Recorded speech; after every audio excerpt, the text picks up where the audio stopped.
that I'm holding on in order to stay around in a life terribly imbalanced. For it is nature's way until judgment day.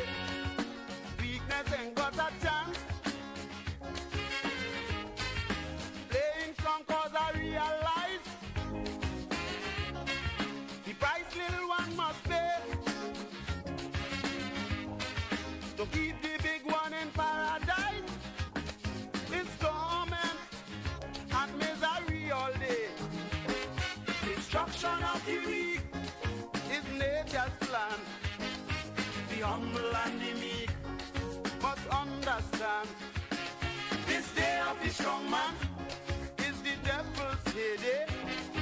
So they will bite the ground when the master plays.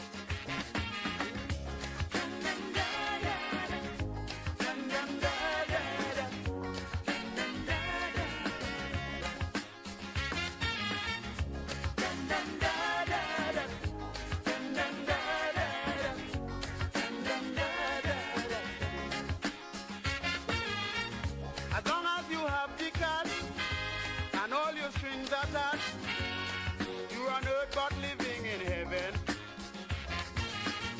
There's nothing for the poor or as evermore. Life in a lion's den. Hungry man shall aspire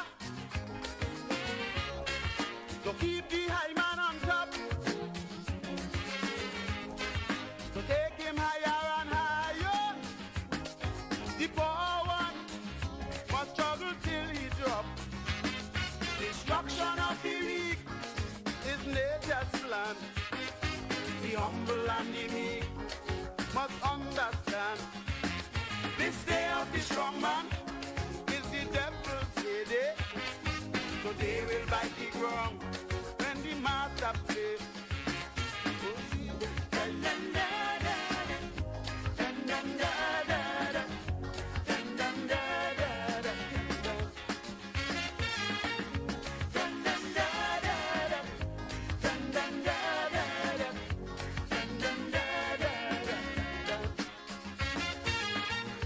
Down in South Africa, white men with gun power have the natives under subjection.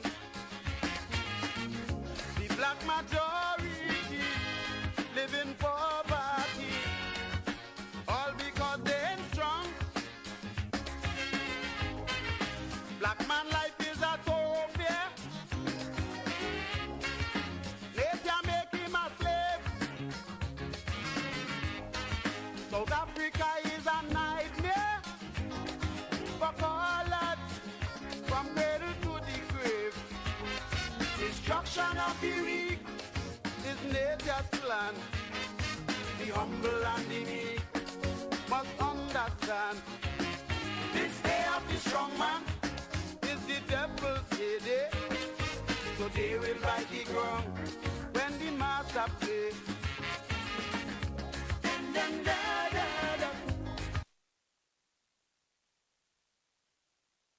Chapter 3, verses 8 to 12. Finally, all of you, be like-minded, be sympathetic, love one another, be compassionate and humble. Do not repay evil with evil or insult with insult. On the contrary, repay evil with blessing, because to this you were called, so that you may inherit a blessing. For whoever would love life and see good days must keep their tongue from evil and their lips from deceitful speech. They must turn from evil and do good. They must seek peace and pursue it. For the eyes of the Lord are on the righteous, and his ears are attentive to their prayers. But the face of the Lord is against those who do evil. TNT territory is off limits to them. If Mr. Cabello's comments are a veiled threat to enter TNT territory, they should reconsider any such intention. The fact is that as a responsible government, we have to take all threats against any incursion into our territory seriously. I will speak to Minister of Defense and Attorney General to seek advice on protections for our Coast Guard, to use deadly force on any unidentified vessel entering TT waters from Venezuela. Smuggling military able-bodied men and women, TNT is off limits to them. Following comments from Maduro and Cabellos, we now have to take seriously the threat by that government sending their agents into our country to commit acts that can be adverse to our own welfare. We will also have to take a look at how we go forward with Venezuelan migrants here who are military-aged and able-bodied men and women. We have to take this threat seriously now. They have done this before. They made similar propaganda comments about Guyana and Colombia whenever they had interior political problems or elections, and then they engaged in border skirmishes with violence. We will take these threats very seriously. I want to tell further TNT drug and human traffickers, smugglers, who are masquerading as fishermen. If you enter Venice waters to do your illegal acts and you're caught by Venice authorities, you are on your own. I repeat, you are on your own. No amount of family crying on Ian's programs will cause us to intervene. Mr. Cabello.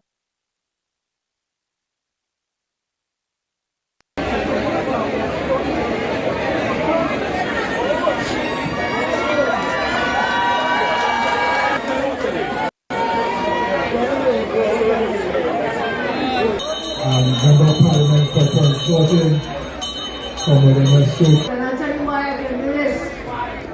Because I'm not the 1%. I am one of you.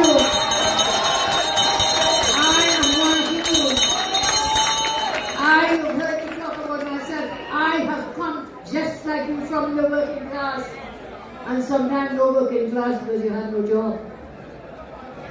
I understand what it is. Because I've been there, done that. I've been there with my family, with my parents, like yours who worked really hard. I give you that commitment. If you work like me, if you take my hand and we walk together, I will keep my commitment to the workers out there. I will do it.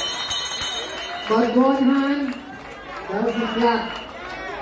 We cannot say we will take you forward when you do not want to go forward and you want to operate to stay backward.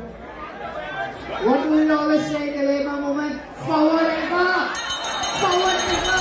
Forward ever! Backward never! Never, never! To take my hand together, let us rebuild this country.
wrap up this thing because we need to make bookings. And I had a book for we had a book for 4. But if we can get you with 4, 3 go, we might just have to rotate the camera.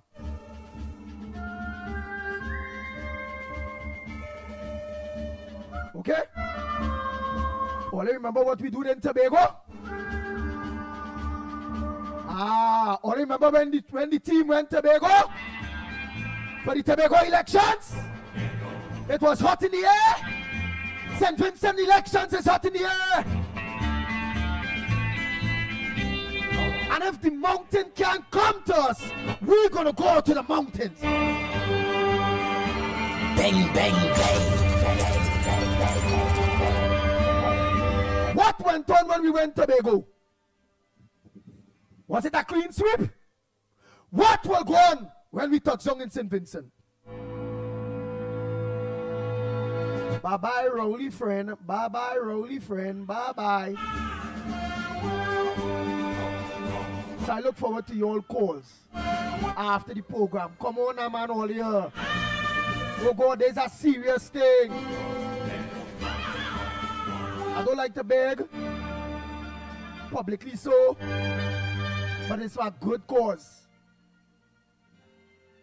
We're trying to get you with 4 tickets in order to host our program across there and to execute what we're going there to do sufficiently and efficiently. And all 3 of us must be seen by you all. With a director, handling the stories, setting up the lives, and doing what they have to do. Okay, Trinidad and Tobago?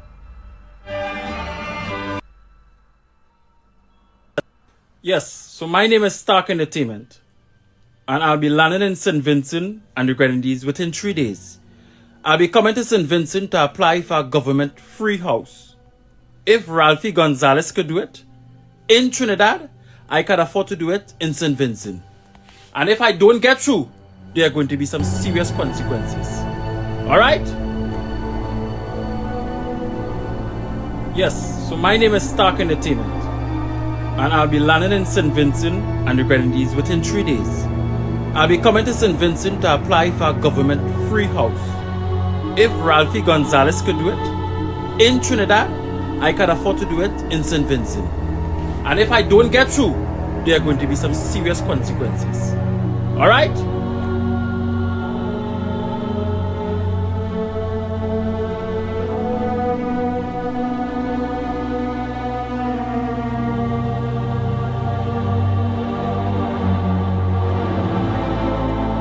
So Trinidad and Tobago, that was stuck.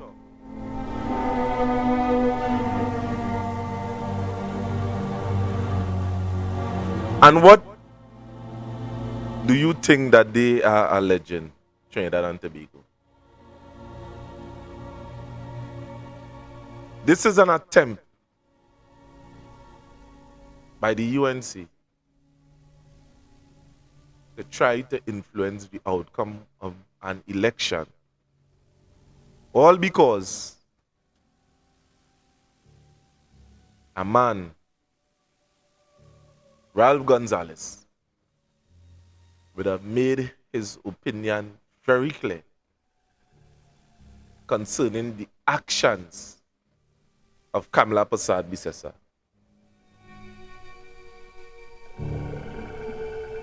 And I could say that because Anil Roberts would have stated that he would have gone after the Prime Minister of St Vincent because he opened his mouth and said something about Kamla. And this level of dictatorship in Trinidad and Tobago, we must stand up against it. No government must have that kind of hold on anybody. Because here it is, Anil Roberts would have said it himself. You want to open up and talk, Ralphie? Let me do some digging. Because you talk too much. Let me give you your business to mind. Instead of answer the people of Trinidad and Tobago. Now, the UNC, under the directive of Kamla Bisesa, would have now engaged in a conspiracy to interfere with the St Vincent and the Grenadines election. And we would have told you through litany of explanation just yesterday as to show that the UNC have history in interfering with elections. These things are facts. So it's not again to do the same thing, because if we had to talk about Cambridge Analytica, right here in Trinidad and Tobago, and we have to also talk about this thing that would have taken place with Anand Ram Logan. And here, Anil Roberts, why he went after the St Vincent Prime Minister, because he literally went after Kamla, so he said. Doubles and coffee. Recently, I find a CARICOM leader, the current Prime Minister of St Vincent and the Grenadines, the Honorable Ralph Gonzalez. I find he was a bit undiplomatic, inappropriate, very disrespectful of the current Prime Minister of the Republic of Trinidad and Tobago, the Honorable Kamla Bisesa, and she tries to keep her country safe. You're hearing it? You're hearing it, Trinidad? So Anil Roberts, the only person that would have found, other than the UNC supporters and them, to you that think logically, is still trying to fathom why Trinidad had to end up in a war. But anyway, listen to why he reasoned out why the one that attacked Ralph Gonzalez. I know you're saying that when UNC win, everybody win. PNM or you don't have a chance. Uphold her promises to the people to allow them to live in our beautiful Twin Island state with safety and security. A major tenet of that plan is crippling the narco trade, the narco terrorists, the cocaine trade, the drug trade, What Anil Roberts is not saying is that these pirogue boats and them that they're talking about crippling drug trade and narco trade here in Trinidad and Tobago. 75% of the drugs that enter Trinidad and Tobago come in through the legal ports of entry.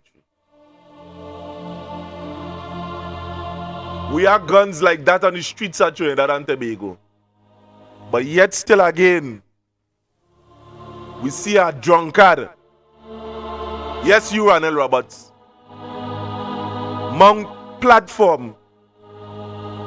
Not just to rebut an argument that you find was wrong in her, but solely for the factor that Ralph Gonzalez would have spoken out against this alliance, this agreement to kill people in the open seas.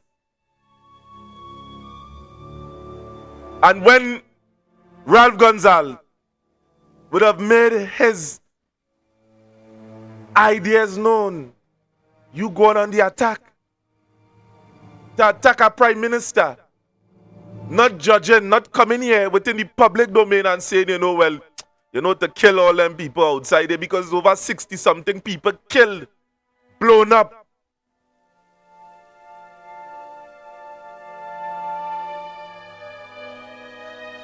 And at least there are people with the decency as to see the wrongness in such an action. But not Anil. Anil don't care about that. Once you go after Kamla Prasad Bisesa, I guess that is how you get back your work. After being at the head of one of the biggest corruption in Trinidad and Tobago, you was in charge of the live sport. That was a brainchild of yours. That is what you say. End up in $440 million in corruption. A drop in the bucket as to what you are alleging that Ralph Gonzalez would have done. And the man's wife is a citizen of Trinidad and Tobago. When they would have explained this whole Victoria Keys thing and how he would have acquired such a property, you only send part of the information for your gullible supporters to tap into. And I guess that is how many of you remain fools in this country. When you refuse to listen to a program like this and go over on the Douglas politics to listen to theater, to listen to bacchanal, things that have no merit, a stage performance, a political clown, and a drunkard to divulge information to you, members of the public. And we have to ask ourselves the question, is this how our politics become in this country? Now, there are right-thinking people outside here, you know. And let me introduce you to a right-thinking person here. You could fool some of the people some of the times, but you can't fool all of the people all of the times. And there are people in America, Americans, and they think differently concerning the nonsense Donald Trump is saying in public and is doing and his actions. The recent California governor would have said this, but you ain't gonna see this on the Douglas politics. You ain't gonna see this on Crime Watch. You ain't gonna see this here. Because Ian Allen also have a history as being a member, part of the UNC, and involve himself in activities that interfering with election in other country. Ian Allen. But listen to what the governor, the new elected governor, talk about the strikes that would have taken place within some in our waters, and they're talking about international waters and killing innocent people without the due process of law.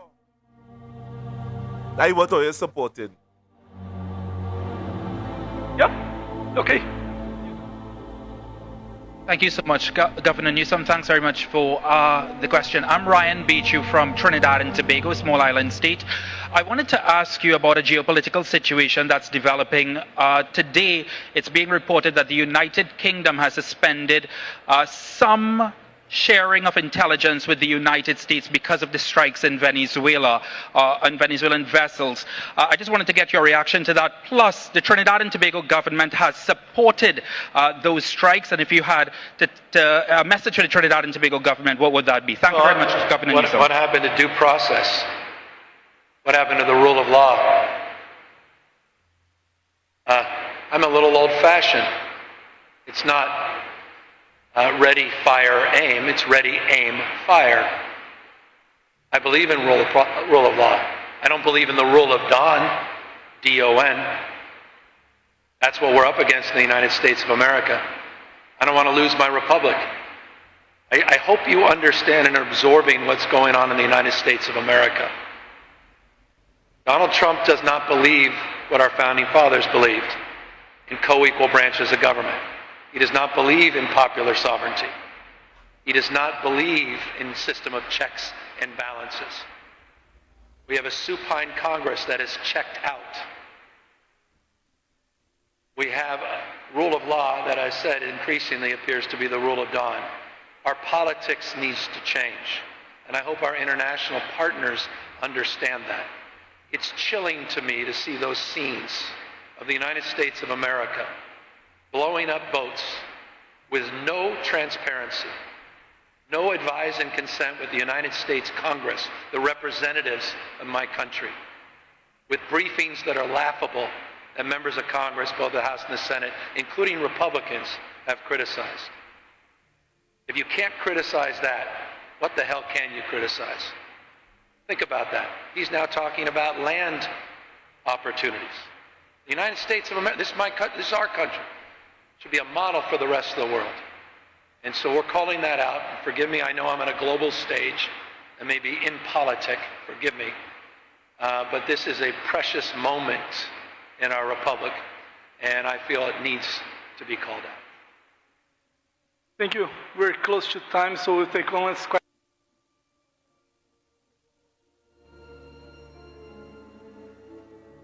So Ralph Gonzalez would have spoken out against just that. And Anil Roberts would have gone on the attack until we are seeing right here within the public domain that the Kamla Prasad administration has been publicly alleging that individuals acting. A matter of fact, it have been, I mean, there have been people that making their opinion known within the public domain that is saying that they are going to St Vincent. All because you like what a man say.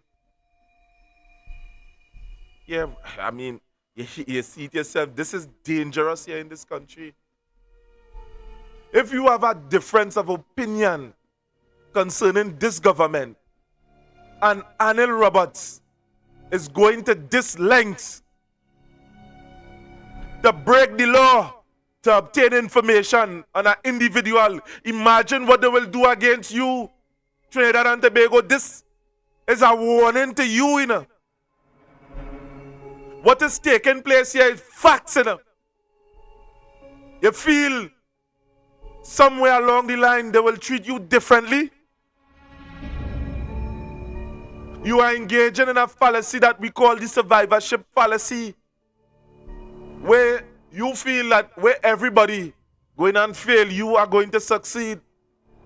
If that is the mentality of Kamla Prasad Bisesa, that at one point in time you're saying something, and at the other point in time you're saying something totally different. Though I feel and I understand, and people is making pronouncement here in Trinidad and Tobago, and Kamla Prasad Bisesa saying she don't care. How the hell or you could support a government still like that? Man, clip number 2. We had to bring this thing home in. We having a guest that is going to join us here this afternoon on this platform. But before I bring on the guests on this platform, let me get the clip. You need to play these things, you know, or you need to understand what is taking place in your beloved country. You know.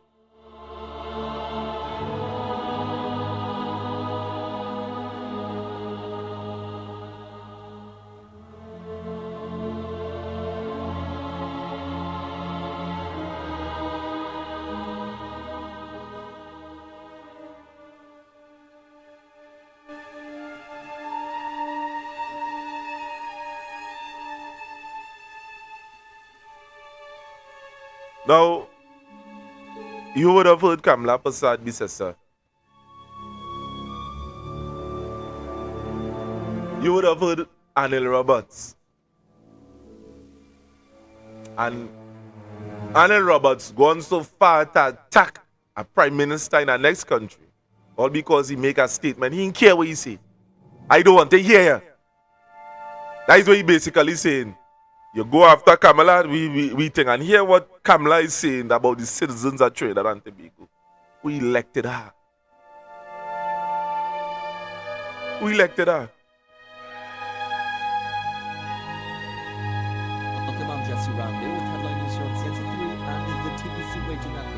The Prime Minister has labelled a recent peace vigil as a dismal failure and is not concerned about any fallout after the joint trade union movement, a known ally of the government, threw its support behind it. The vigil on Sunday, organised by a coalition of civil society groups, which JTM publicly endorsed, came amid growing regional tensions. In a statement, the union said its position was rooted in the belief that nobody wins a war. Asked whether the union's move could signal a rift, Kamla dismissed any such suggestion. Bissau took further aim at civil society groups, saying, quote, "The majority of citizens were fed up with gimmickry and fakeness masking a civil society, particularly civil society groups who've been in hibernation for the last 10 years. Minister in the Ministry of Public Utilities and former Communications Workers Union General Secretary Clyde Elder said JTM's position does not erode relations with the government. In other news, with infrastructural upgrades needed at the San Fernando market and a $4.4 million cut in funding, the San... That's the whole clip. Let me bring it back again. Okay, I'm Jesse Ramde with headline news here on CNC3 and the TBC Radio Network. The Prime Minister has labelled a recent peace vigil as a dismal failure. The Prime Minister, Kamla Persad, would have labelled the recent vigil as a dismal failure. Something that she's supposed to be treating with concern. There are many citizens, down to Barbara Burke and all, would have came down and made her opinion known concerning the war games, her stance. Barbara Burke, the same person just the other day that was appointed a temporary senator position by the UNC administration.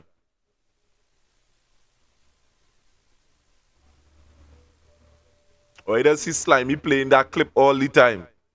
The prayers that he liked to play in the beginning, the darker man with the head tie, Barbara Burke. A matter of fact. I'm going to bring this clip. Because at the end of the day, there are certain things that must be shown to you, Trinidad and Tobago. Barbara Burke was outside there talking about this war. And I go show you from inception.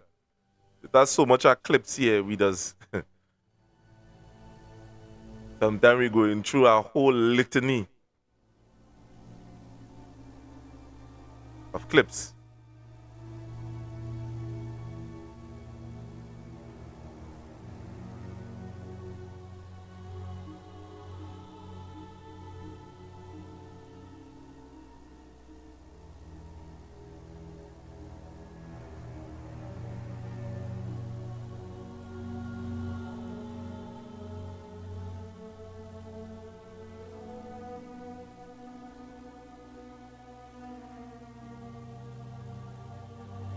Nah, we ain't seen that clip here.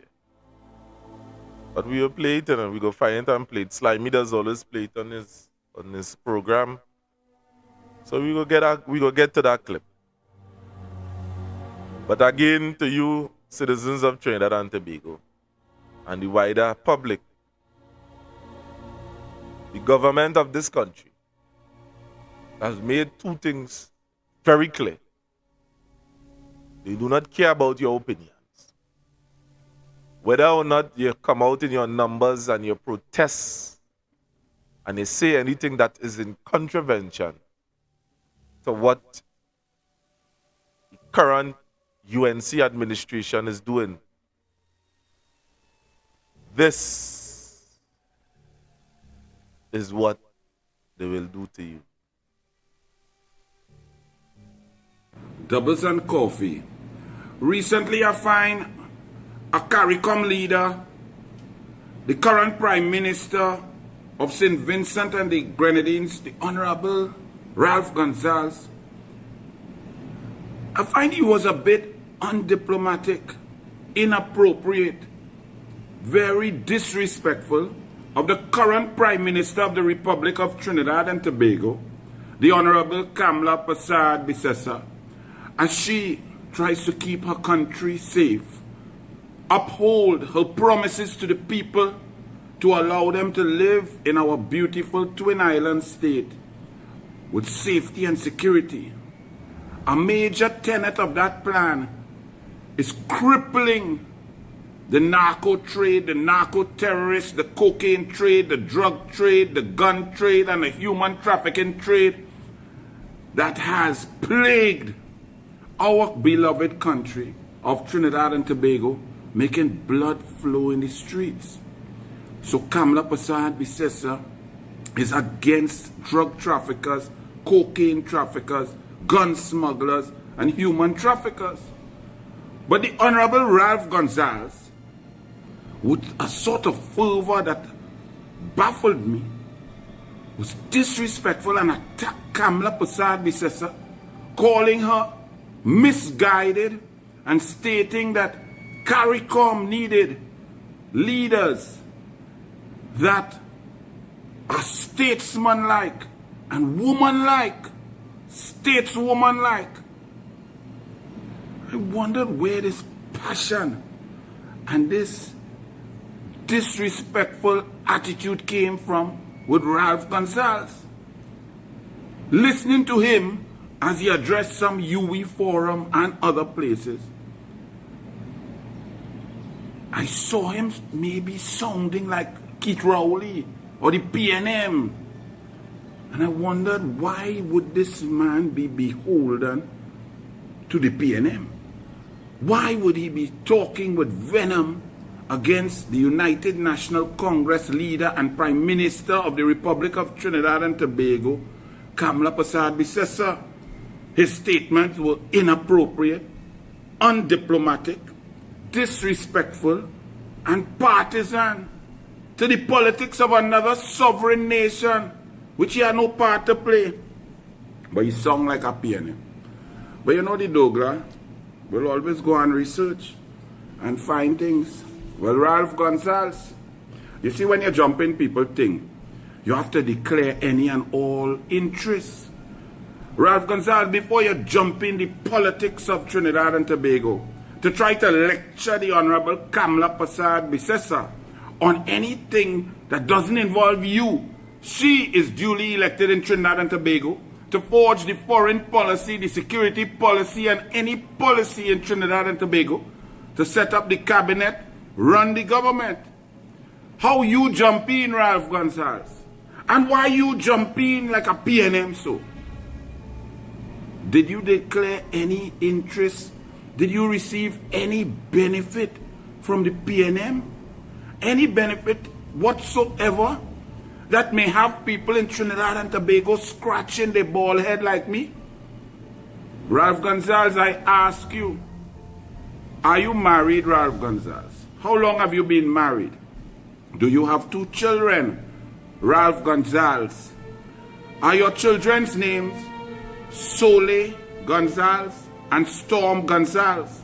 Is your wife's name Eloise Gonsalves?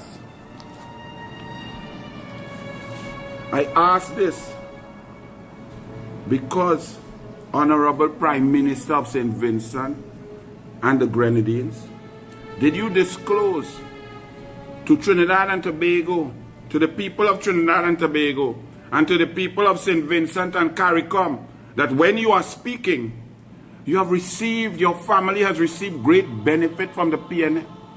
And to the members of the PNM, to Keith Rowley, and to the former ministers of housing, and those hired by the PNM to conduct housing policy in Trinidad and Tobago, where after 9.5 years, a paltry 4,775 houses were built. The list of applicants waiting and begging for housing in Trinidad and Tobago now stands at 214,000 citizens. To the PNM, to Rowley, and to Ralph Gonzalez. Are these documents that I hold in my hand belonging to the family of Ralph Gonzalez? This letter to Storm Gonzalez, dated the 21st of August 2018, from the HDC, the Housing Development Corporation of Trinidad and Tobago, saying, letter of offer of sale of property at Victoria Keys, Unit 1E, Tower 2, Unit Type, 1 bedroom, 1 bathroom. This document for Storm Gonzalez of an HDC house in Trinidad and Tobago at Victoria Keys, signed by former HDC Director in 2018, Brent Lyons. Ralph Gonzalez, is that your son? He stated here that he is an an app development company, and he's a businessman and so on, and that he makes $25,000 exactly per month. You know that the policy in Trinidad and Tobago at the HDC is if you make $25,001, you do not qualify to apply for HDC housing.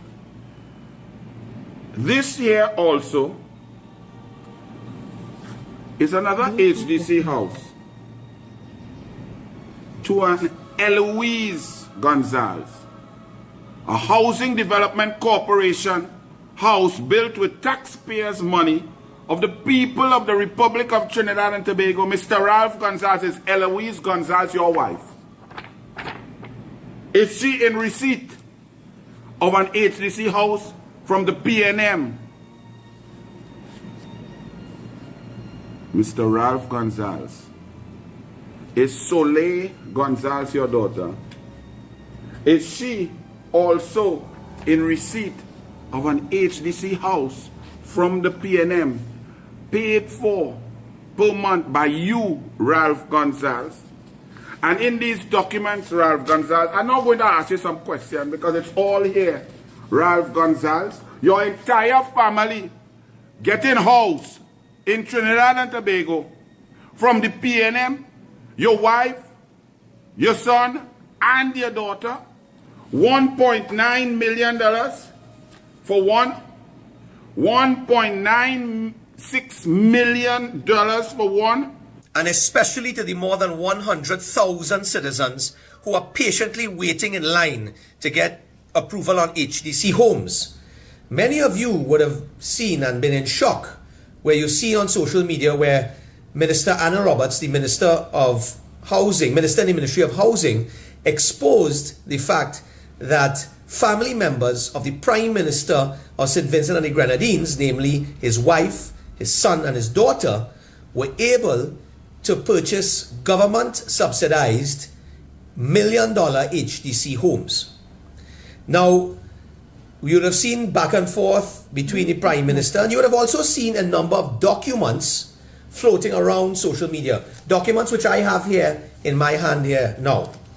And I took the opportunity, given that my mother, who was a real estate agent of 20 years, retired, would know what the cost of properties would be and the value of rentals would be.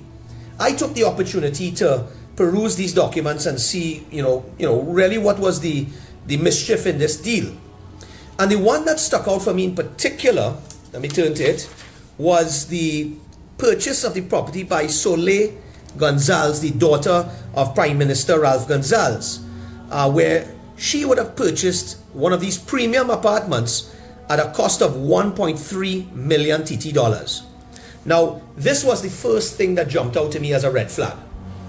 You see, this property, as the former Prime Minister had confirmed, is a very premium property.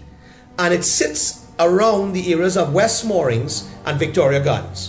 And for those who know West Moorings and Victoria Gardens will know that this is some of the most expensive real estate to either purchase or rent in Trinidad and Tobago.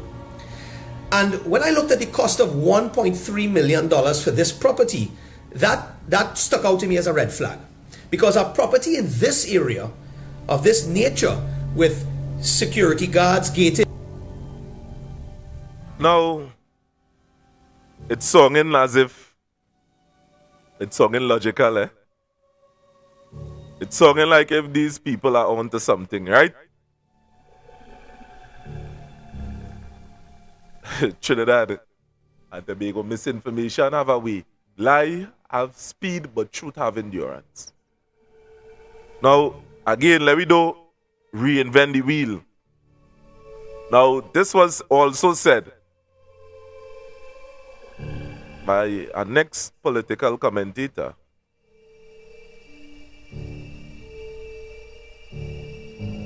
That would have explained this thing here in full.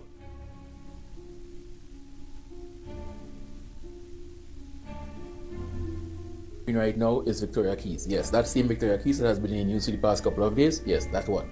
I'm going to use this example to show you all the difference between misinformation and disinformation. Let's get into it. As all of you know, AHDC's mandate is to provide low-cost housing to persons who otherwise would not be able to get a home. And Victoria Keys fell into that because according to the records, not how I feel, not my opinion, but according to the records, Victoria Keys was conceptualized back in 2005 with that mandate in mind. And as a result of that mandate, Victoria Keys was supposed to have 264 modest apartments for Trinidad and Tobago citizens under the AHDC's mandate. At that time, Rowley was the Minister of Housing and Patrick Manning was the Prime Minister. The PNM lost the election in 2010, as all of you know, and sometime in 2011, under the People's Partnership, they decided to instruct HDC to enlarge the scope of Victoria Keys. So the cost of the entire project went from $250 million to $652 million when all was accounted for. And these modifications moved the housings from people who were low to middle income to the upper echelon, which is not what HDC was supposed to be about in the first place. But they were in government and they did it. Where are we in the story? The project was conceptualized in 2005. It was almost complete in 2010. Then the PNM lost the elections, the People's Partnership took over. They then modified the scope of the project that dragged it on from 2010 to 2015 when they lost the election, and the PNM reassumed office, now led by Dr. Rowley. But they had an issue. You had an HEC project that was supposed to cost $250 million taxpayers' dollars that ballooned to $652 million of taxpayers' dollars, which put these units out of the reach of what it was supposed to be for. Now, you hear that? Now let me revisit the Doty statement from David Lyda and Anil Roberts. Here there is Doty's statement. Thanks Caribbean Soul for making that word available to me. You understand? Let me revisit David Lyda, Doty's statement. Thanks again, Caribbean Soul. And especially to the more than 100,000 citizens who are patiently waiting in line to get approval on HDC homes. Many of you would have seen and been in shock where you see on social media where Minister Anil Roberts, the Minister of Housing, Minister in the Ministry of Housing, exposed the fact that family members of the Prime Minister of St Vincent and the Grenadines, namely his wife, his son and his daughter, were able to purchase government-subsidized $1 million HDC homes. Now, you would have seen back and forth between the Prime Minister, and you would have also seen a number of documents floating around social media. Documents which I have here in my hand here now. And I took the opportunity, given that my mother, who was a real estate agent of 20 years, retired, would know what the cost of properties would be and the value of rentals would be. I took the opportunity to peruse these documents and see, really what was the mischief in this deal. And the one that stuck out for me in particular, let me turn to it, was the purchase of the property by Soleil Gonzalez, the daughter of Prime Minister Ralph Gonzalez, where she would have purchased one of these premium apartments at a cost of 1.3 million TT dollars. Now, this was the first thing that jumped out to me as a red flag. You see, this property, as the former Prime Minister had confirmed, is a very premium property, and it sits around the areas of West Moorings and Victoria Gardens. And for those who know West Moorings and Victoria Gardens will know that this is some of the most expensive real estate to either purchase or rent in Trinidad and Tobago. And when I looked at the cost of $1.3 million for this property, that stuck out to me as a red flag. Now, you see, these men and them trying to make a storm in a teacup. A next piece of dunceness by David Lyda. I know if he a naked going competition.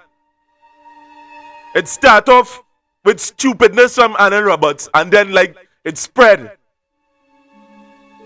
People, all you had to think about what is going on outside here, you know. That implicate itself. You know, like Anil might be sending documents saying. But hear the truth. Hear the truthful part about this whole ordeal here. This whole ordeal here.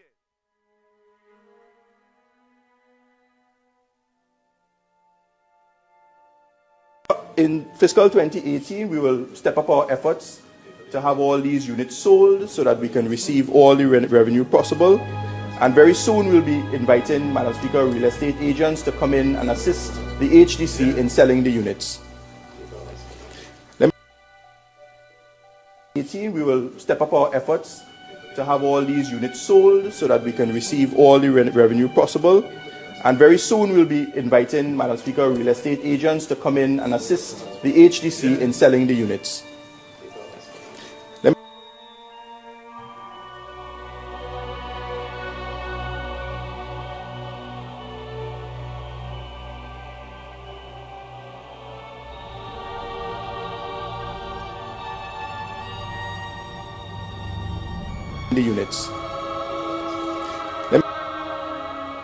In fiscal 2018, we will step up our efforts to have all these units sold so that we can receive all the revenue possible.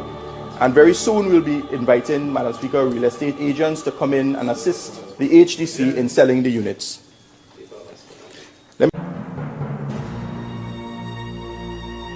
So you hear David Lyda part. You hear Anil Roberts part. A drunk. Known to be drunk all over the place. And hear the truth. I mean, we just played a little piece from Marsha, from Rambles. But let me play Marsha Walker side of the story. Did Anil Roberts break the Integrity in Public Life Act when he, bust a mark on Ralph Gonzalez? And we'll discuss the details as to why it really wasn't a mark to be busted anyway. But let me take some time to read a part of that act. And you can judge for yourself whether you believe that this is a matter for the police. Section 28 of the Public Life, the Integrity in Public Life Act states, matters of a confidential nature in the possession of persons to whom this part applies shall be kept confidential unless the performance of duty or the needs of justice strictly require otherwise, and shall remain confidential even after separation from service. Persons who must abide by this act include ministers, MPs, and members of state boards. I mention members of state boards because Ken Ali, I believe he is a member of a state board. I saw that he shared the documents as well. So this to me is worrisome. One, what you're seeing is information that actually pertains to the ministry under which Anil Roberts serves. He is the Junior Minister of Housing. And now, lo and behold, these confidential documents, up to, there are things about, person's income, how much they earn, their right standing with the bank, their account numbers. There's a lot of personal information that has been released. So they didn't just bust a mark. They didn't go and say, they didn't go and search public documents to confirm that they do own a property at Victoria Keys. The documents that are now in the public domain, that are shared by ministers and by board members, are highly sensitive and confidential documents. Are we really okay with this? What does this do for our relationship with our CARICOM brothers and sisters? I mean, Ralph Gonzalez is a well-respected veteran in CARICOM. He is like grandfather of CARICOM. Is this really how we intend to build relationships in Caribbean and Latin America? Is this good for trade? What are we doing? Now, I'm going to put that aside for a bit, and I just want to take a little bit of time to address the facts behind all the bacchanal.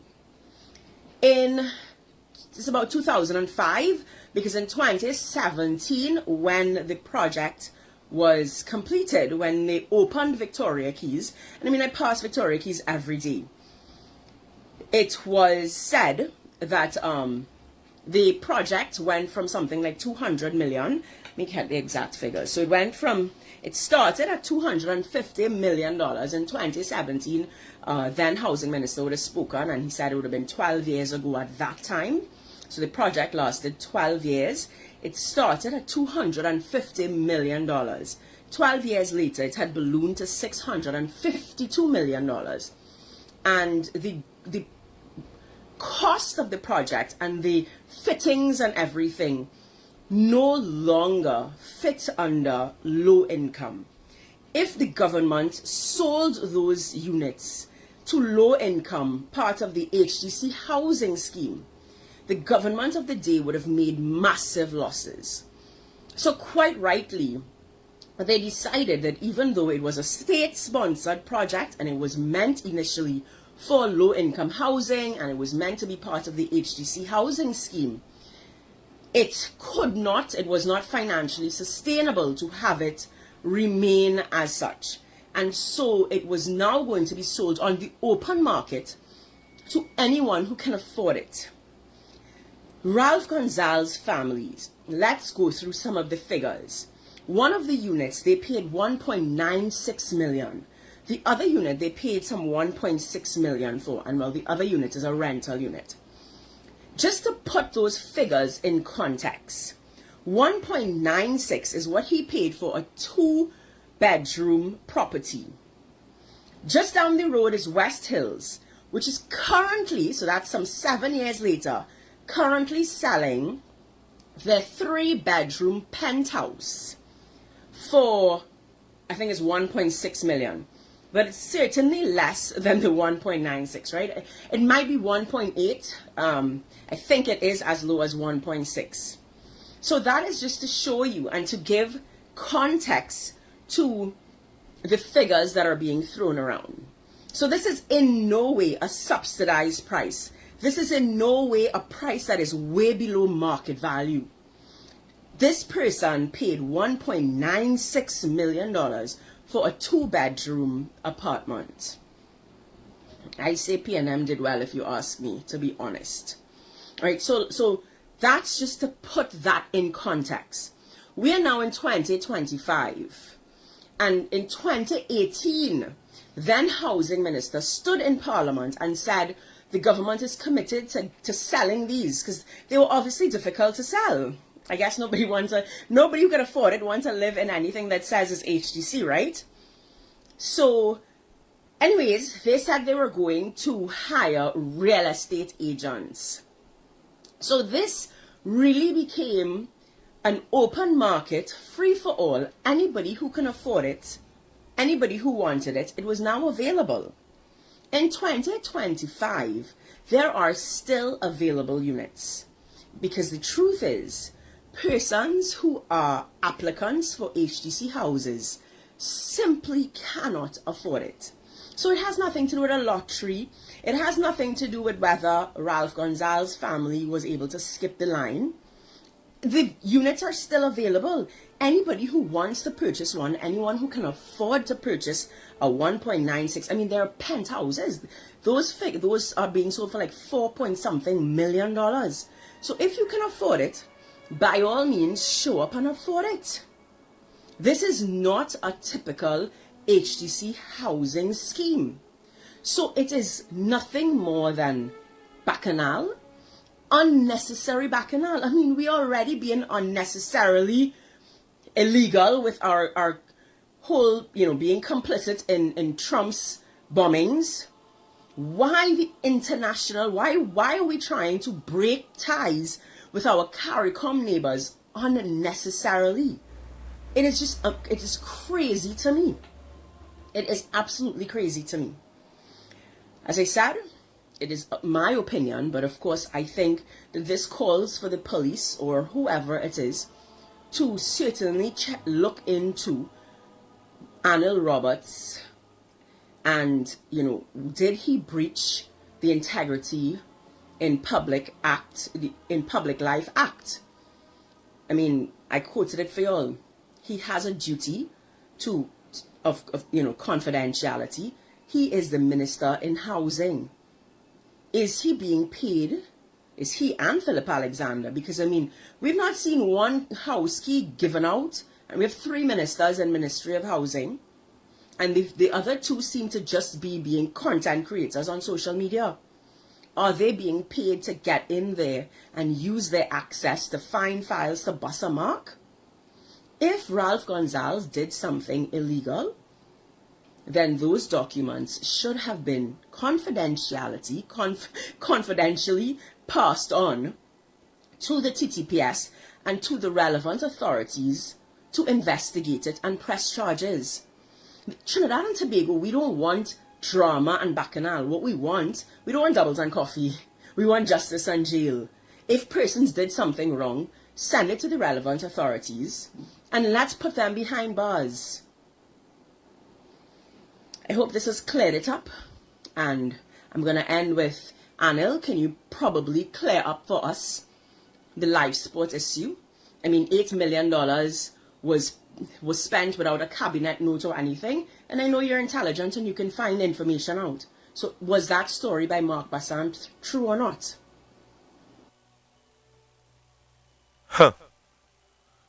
Now, ladies and gentlemen, that was the entire clip from Marsha Walker that would have explained this thing in its entirety. Now, we would have posted a link within the chat that who are there and are watching and want to join us here live in studio. The link is pinned to the top. All you have to do is join. We are going to see and you're going to join me here on screen if you have the testicular fortitude. There are a lot of people outside there that just talk, a matter of fact. But when coming to explain certain things, they neither here nor there where that is concerned. Now, Anil Roberts is in the Ministry of Housing. Fact. Where did Anil Roberts get those documents? And the means that he would have used to reveal these documents. Is it not illegal? Question to you, the public.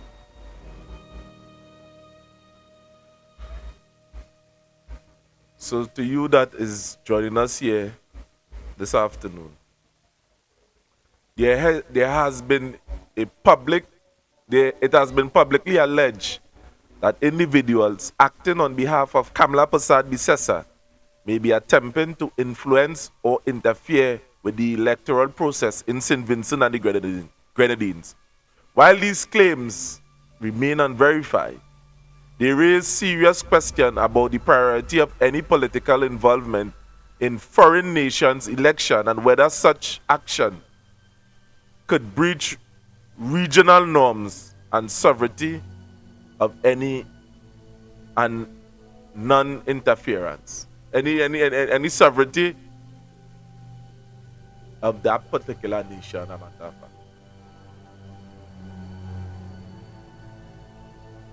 That is the question. Because we see people make videos and state that they are going to St. Vincent and campaign. That's what they say. All because Ralph Gonzalez would have made a statement that many of you, well, the UNC, don't agree with, according to Anil Roberts. Is that the case going forward, a matter of fact? Is that the case going forward, that anybody disagree with this administration, that they will attack them publicly? Question to you, the public. Now, I would have gotten a voice note from Mr. Wendell Eversley that I'm going to play here this afternoon. He would have shown serious concern concerning what is taking place next door to us in Venezuela. And what I am going to do here is play this voice note, and I hope that many of you understand the seriousness of what is taking place here within this country. Thanks for your understanding. All right, so much.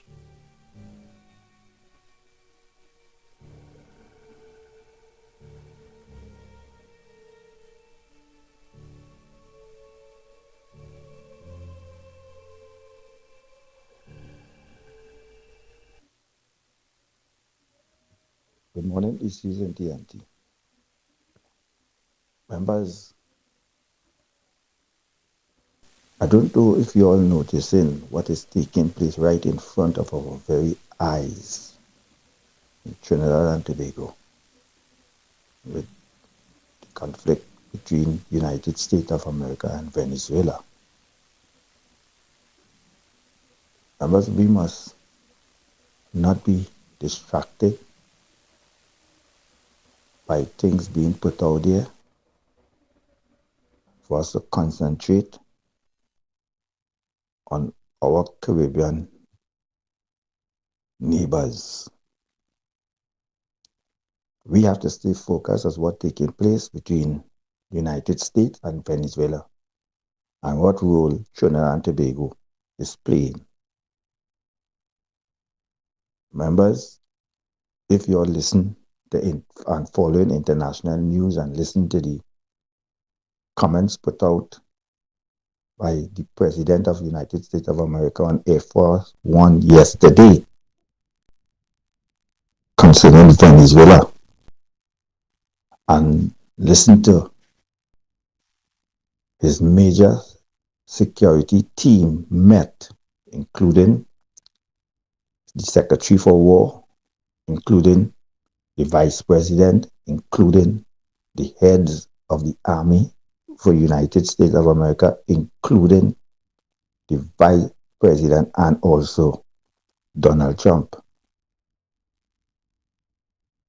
And one of the key things he said is that he's keeping secret his plan for Venezuela. We in the Caribbean calling for the Caribbean to remain a zone of peace. And something is not right in our own country, where we hear the Foreign Affairs Minister do not know what's taking place. Homeland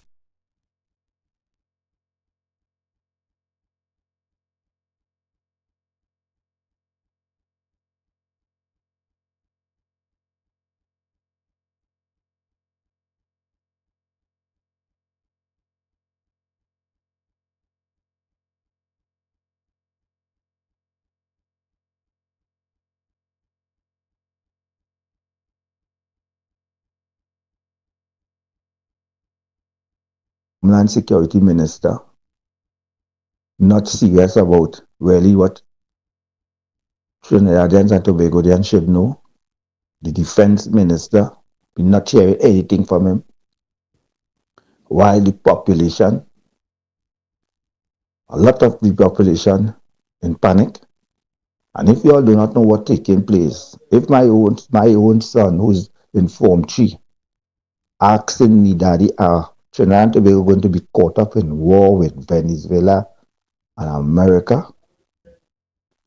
If school children also concerned what is taking place in this country, and then after we have people trying to distract us with some housing issue, then something definitely wrong in our country.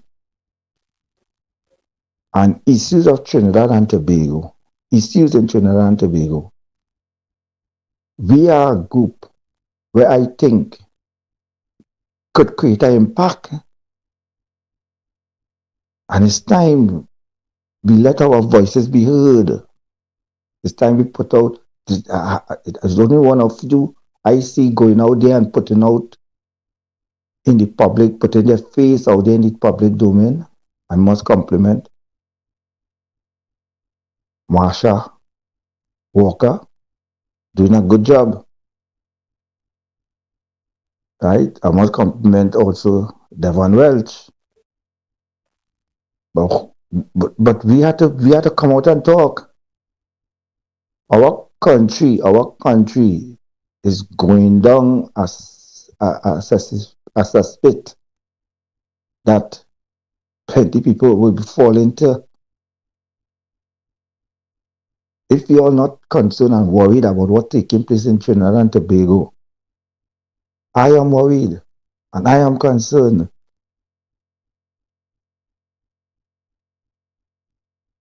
And it looks like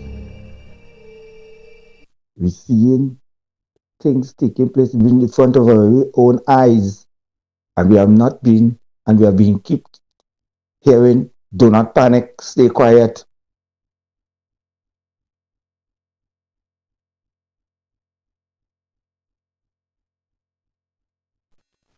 So that was the words of Wendell Eversley.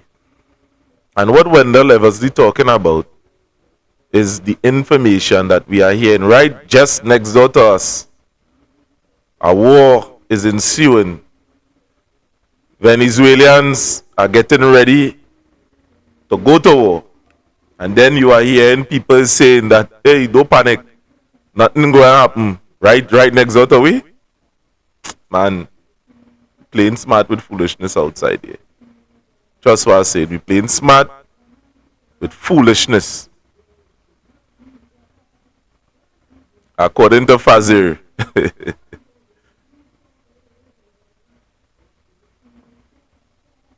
The response from Kamla Prasad in the UNC's usual Monday night stupidness, the Monday night forum. Never has there been a better name for an event, the Monday night forum for the UNC.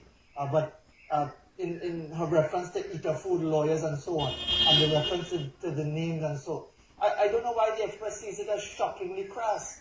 Because this is a woman who stood up in Parliament and said she could not support the Caribbean Court of Justice because it had no Indians.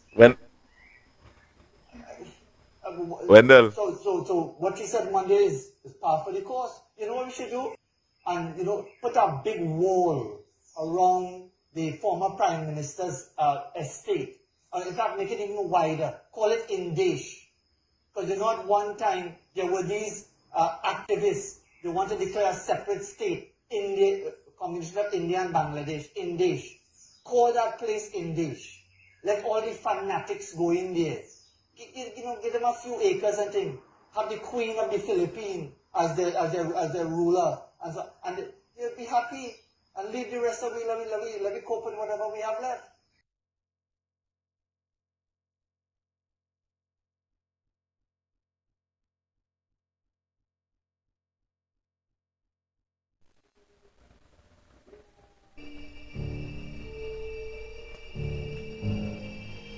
So that was we are seeing no consistencies with this government, and all before election there were things that have been said that they're not saying again. Now we would have finally get in contact with Wendell Eversley, and we are going to bring him on this show today. Now, a matter of fact. So just bear with us 1 minute. Because he would have said some things, a matter of fact,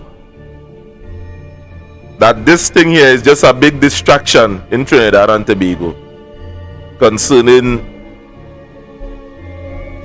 Right, so we go in and play the Sean Sobers clip.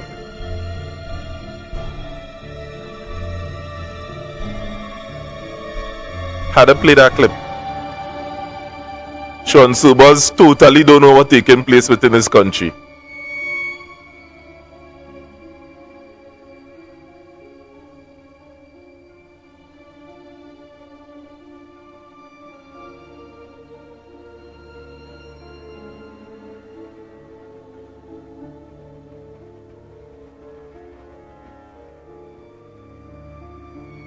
If it happens, trust that your government will stand with you and we will make the best possible decision in the interest of the people of Trinidad and Tobago.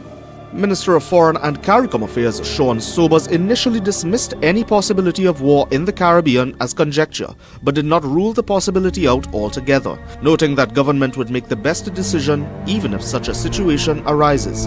Earlier today, Sobers announced that the U.S. Marine Expeditionary Unit will be engaged in joint training exercises with the Defense Force between the 16th to the 21st this month. Sobers reported that the exercises would involve combat techniques and incorporate U.S. military helicopters in urban and rural environments across TNT. But when asked if the upcoming military drills, the third US-led training this year alone, were the precursor to a possible conflict with Venezuela, Sobers was short and blunt. No, there's absolutely no information to suggest that. Responding to concerns that conflict involving the US and Venezuela was close, Sobers said weapons of war have been on Trinidad's streets long before the arrival of the US military. Persons have been going around this country indiscriminately shooting at people with AK-47s and AR-15s, which are weapons of war, for some time, prior to what is taking place now. But retired Coast Guard Commander Norman Dindial says he isn't convinced that the U.S. military presence would be limited to training exercises alone, as he says the timing of the operations was too much of a coincidence. And a high military build-up in the Caribbean Sea, and you have operation that out of Southern Command, and the optics is nice at all. And you better ask yourself, what is our military getting ourselves involved in? Referring to the capabilities of such a fighting force and the build-up of U.S. naval assets in the region, Dindial says the USMEU's arrival was something to pay close attention to. Shane Superville, CNC3 News.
will stand with you, and we will make the best possible decision in the interest of the people of Trinidad and Tobago. Minister of Foreign and CARICOM Affairs Sean Sobers initially dismissed any possibility of war in the Caribbean as conjecture, but did not rule the possibility out altogether, noting that government would make the best decision even if such a situation arises. Earlier today, Sobers announced that the U.S. Marine Expeditionary Unit will be engaged in joint training exercises with the Defense Force between the 16th to the 21st this month. Sobers reported that the exercises would involve combat techniques and incorporate U.S. military helicopters in urban and rural environments across TNT. But when asked if the upcoming military drills, the third U.S.-led training this year alone, were the precursor to a possible conflict with Venezuela, Sobers was short and blunt. No, there's absolutely no information to suggest that. Responding to concerns that conflict involving the U.S. and Venezuela was close, Sobers said weapons of war have been on Trinidad's streets long before the arrival of the U.S. military. Persons have been going around this country indiscriminately shooting at people with AK-47s and AR-15s, which are weapons of war, for some time, prior to what is taking place now. But retired Coast Guard Commander Norman Dindial says he isn't convinced that the U.S. military presence would be limited to training exercises alone, as he says the timing of the operations was too much of a coincidence. And a high military build-up in the Caribbean Sea, and you have that operation that out of Southern Command. The optics is nice at all. And you've got to ask yourself, what is our military getting ourselves involved in? Referring to the capabilities of such a fighting force and the buildup of U.S. naval assets in the region, Dindial says the U.S. No information to suggest that. Responding to concerns that conflict involving the U.S. and Venezuela was close, Sobers said weapons of war have been on Trinidad's streets long before the arrival of the U.S. and Venezuela was close. Sobers said weapons of war have been on Trinidad's streets long before the arrival of the U.S. military. Persons have been going around this country indiscriminately. Venezuela was close. Sobers said weapons of war have been on Trinidad's streets long before the arrival of the U.S. military. Persons have been going around this country indiscriminately shooting at people with AK-47s and AR. Venezuela was close. Sobers said weapons of war have been on Trinidad's streets long before the arrival of the U.S. military.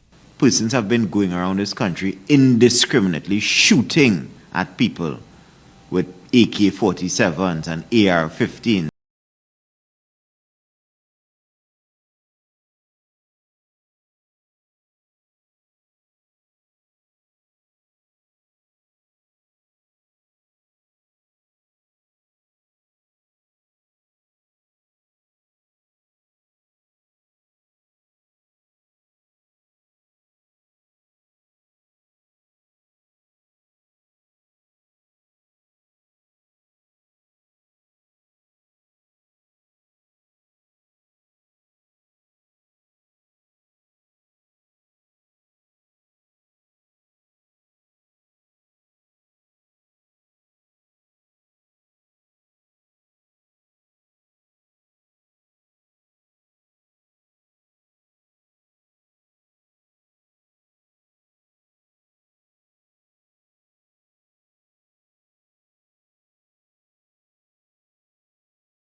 Been going around this country indiscriminately shooting at people with AK-47s and AR-15s, which are weapons of war, for some time, prior to what is taking place now. But retired Coast Guard Commander Norman Dindial says he isn't convinced that the U.S. military presence would be limited to training exercises alone, as he says the timing of the operations was too much of a coincidence. And a high military build-up in the Caribbean Sea, and you have operation that out of Southern Command. The optics is nice at all. And you got to ask yourself, what is our military getting ourselves involved in? Referring to the capabilities of such a fighting force and the buildup of U.S. naval assets in the region, Dindial says the USMEU's arrival was something to pay close attention to. Shane Superville, CNC3 News. Government is yet to react to the announcement late on Thursday night that the U.S. Department of War is renaming the deployment of aircrafts and warships in the Southern Caribbean as a new Operation Southern Spear. That's the name that the Secretary of Defense, Pete Hegseth, gave to this deployment that in theory allegedly is meant to stem drug trafficking coming out of Venezuela. But when we spoke with the Venezuelan president earlier on Thursday, he had a different message to send to Donald Trump. We're focused on the people, governing with peace, with these young people building. To unite for the peace of the continent. No more endless wars, no more unjust wars, no more Libya, no more Afghanistan.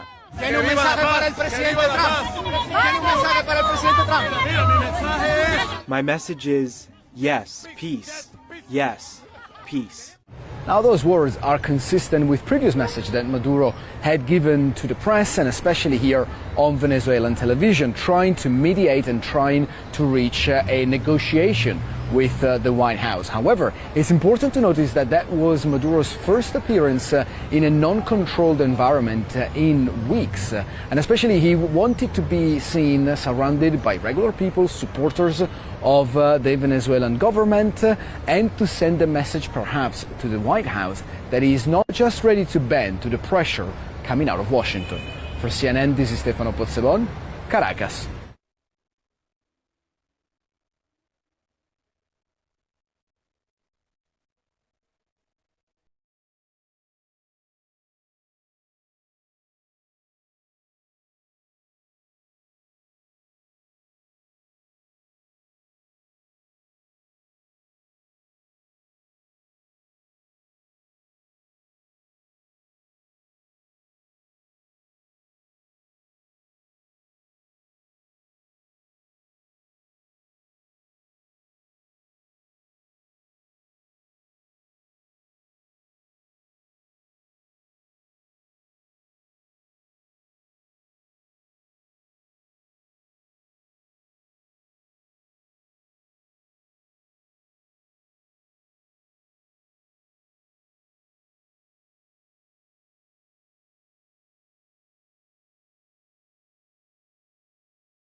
From the city to the suburbs, massive crowds gathered in hopes of sending a message to the Trump administration. Grant Park was packed early this afternoon as thousands gathered there for a hands-off rally before protesters marched through the city streets. I'm a lifelong registered Republican, but enough is enough. Mayor Brandon Johnson was also there today, addressing the crowd in Grant Park. Are you all ready to defend this democracy?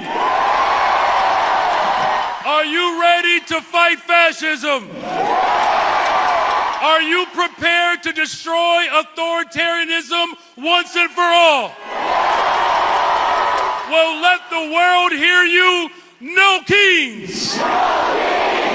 The rally remained peaceful in downtown throughout the day with the presence of Chicago police all around the area. Protesters say today's rally is even more important as they're frustrated with federal immigration operations in Chicago and attempts from the administration to deploy the National Guard. There's an assault on democracy. We don't have kings. We, the people, have a power with our vote, and it should be equal and it should be heard. And when there's a domestic assault on our electorate and the power of the people, I think we should all collectively stand with one another. We saw more of the same in Logan Square with people bringing out their signs and chants in another rally. And on the south side, crowds stood through some rain and filled the sidewalks for their own protest near 103rd and Western. Many drivers passing by offering their support as well. Protesters also responding to comments made by the Trump administration this week about these No Kings rallies. They keep selling that all this is about hate rally, hate this, Hamas this, Hamas that, Do you see any haters here? No. We're all here to make a point that the government is us. Several suburbs around Chicago also got in on the action today, holding similar rallies. Crowds of people came together in Arlington Heights and Forest Park, among many other areas.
Foreign Affairs Minister Sean Sobers spoke with Venezuela's ambassador after Tuesday's vote.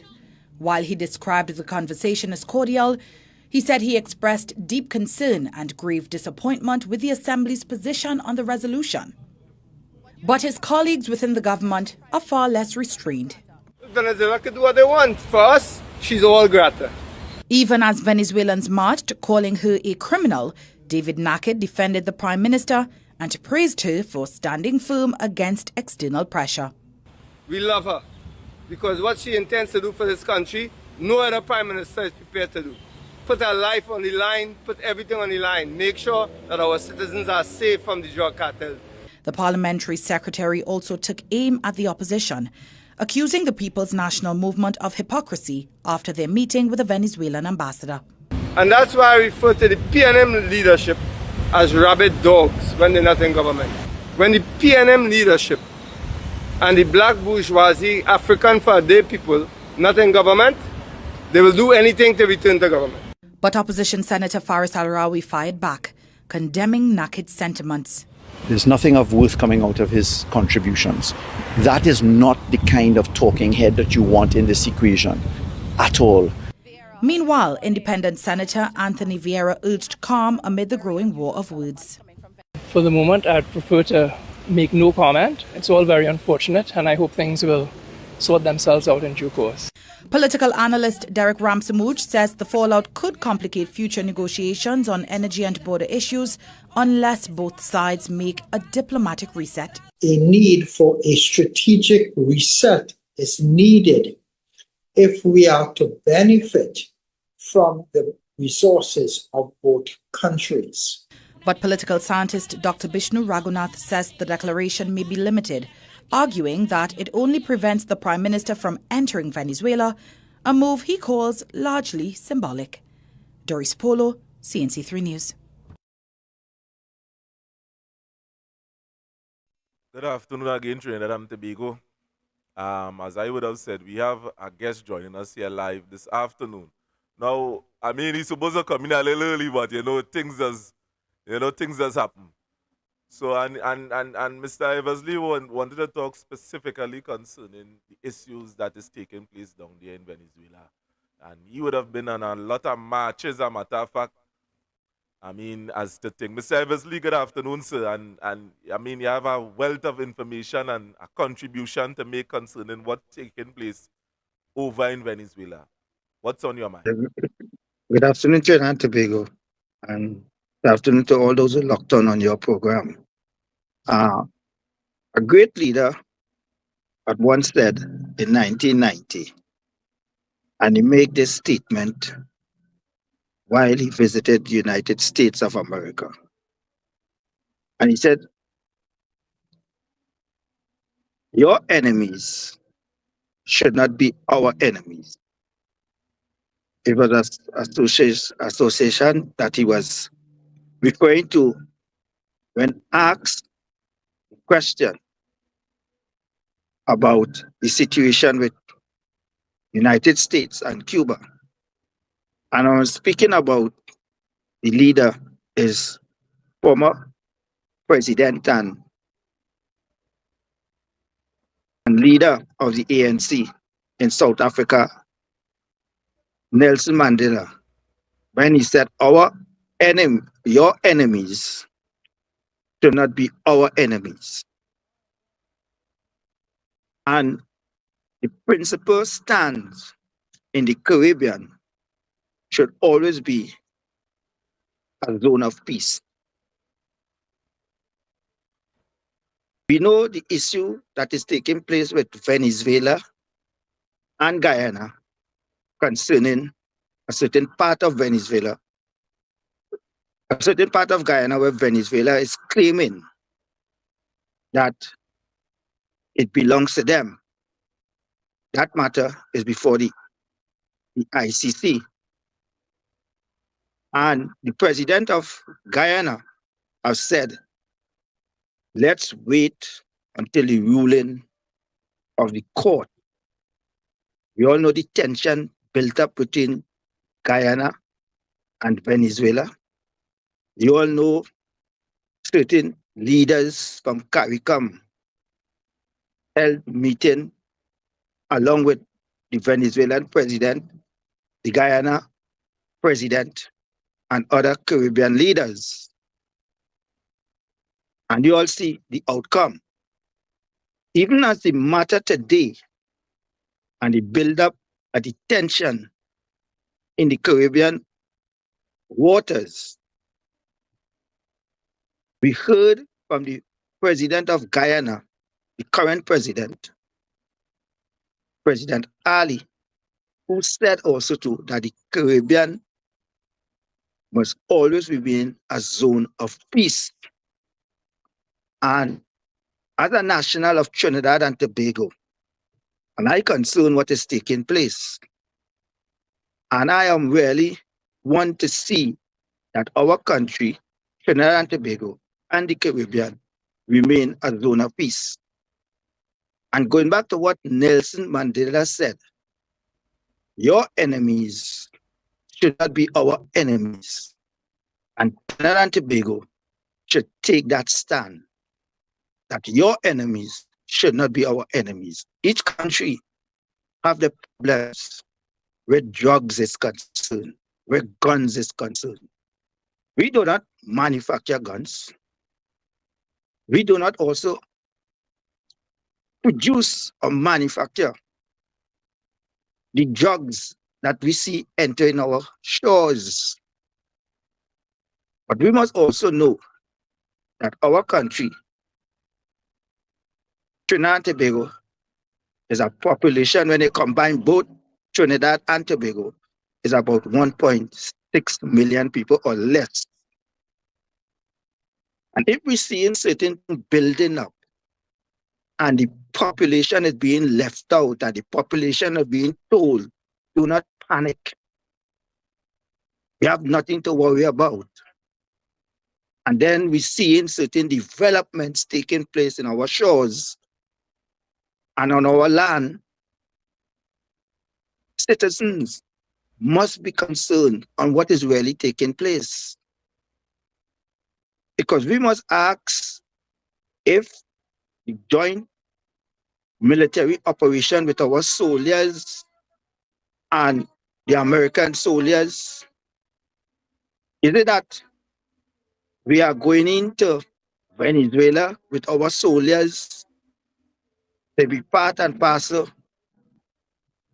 of what we heard recently on Air Force One when the reporters asked the President of the United States of America, when we hear also that he called an emergency meeting, the President of the United States of America called an emergency meeting with his top brass, Vice President, Secretary of State, Secretary of War, and all the top heads of the military. And he said that he's keeping us secret what his next step will be concerning Venezuela. We heard all sorts of things that nobody is going to invade Venezuela. Nobody is going to have things uneasy in Venezuela. But we have to look at it. This meeting, this emergency meeting that's called by President Trump and his top brass.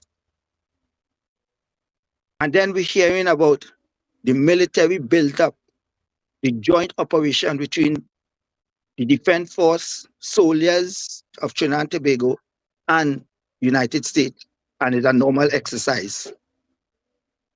We have to know as citizens the truth, what is taking place. We have to know that what we hear from the Venezuelan president, I think it's 2 days ago, that he's calling on the citizens of Trinidad and Tobago to let our government know that we don't want no war. We heard the statement by the Foreign Affairs Minister of Venezuela. We heard the statement of the Defense Minister of Venezuela. And they're pointing fingers at Trinidad and Tobago. I do not want to see that Trinidad and Tobago will be caught in the middle of any conflict with Venezuela. Because we as a nation, just about 1.5 million people. Look at our army. Look at our manpower when it comes to defend Trinidad and Tobago with our closest neighbor, Venezuela. We see any build-up that's taking place in Venezuela. And the throwing of words back and forth. And citizens are concerned. I am a concerned citizen. And if other citizens in this country, in Trinidad and Tobago, are not concerned, then something had to be definitely wrong. Because you're hearing, if my son could ask me, who is in Form 3, are we going to war?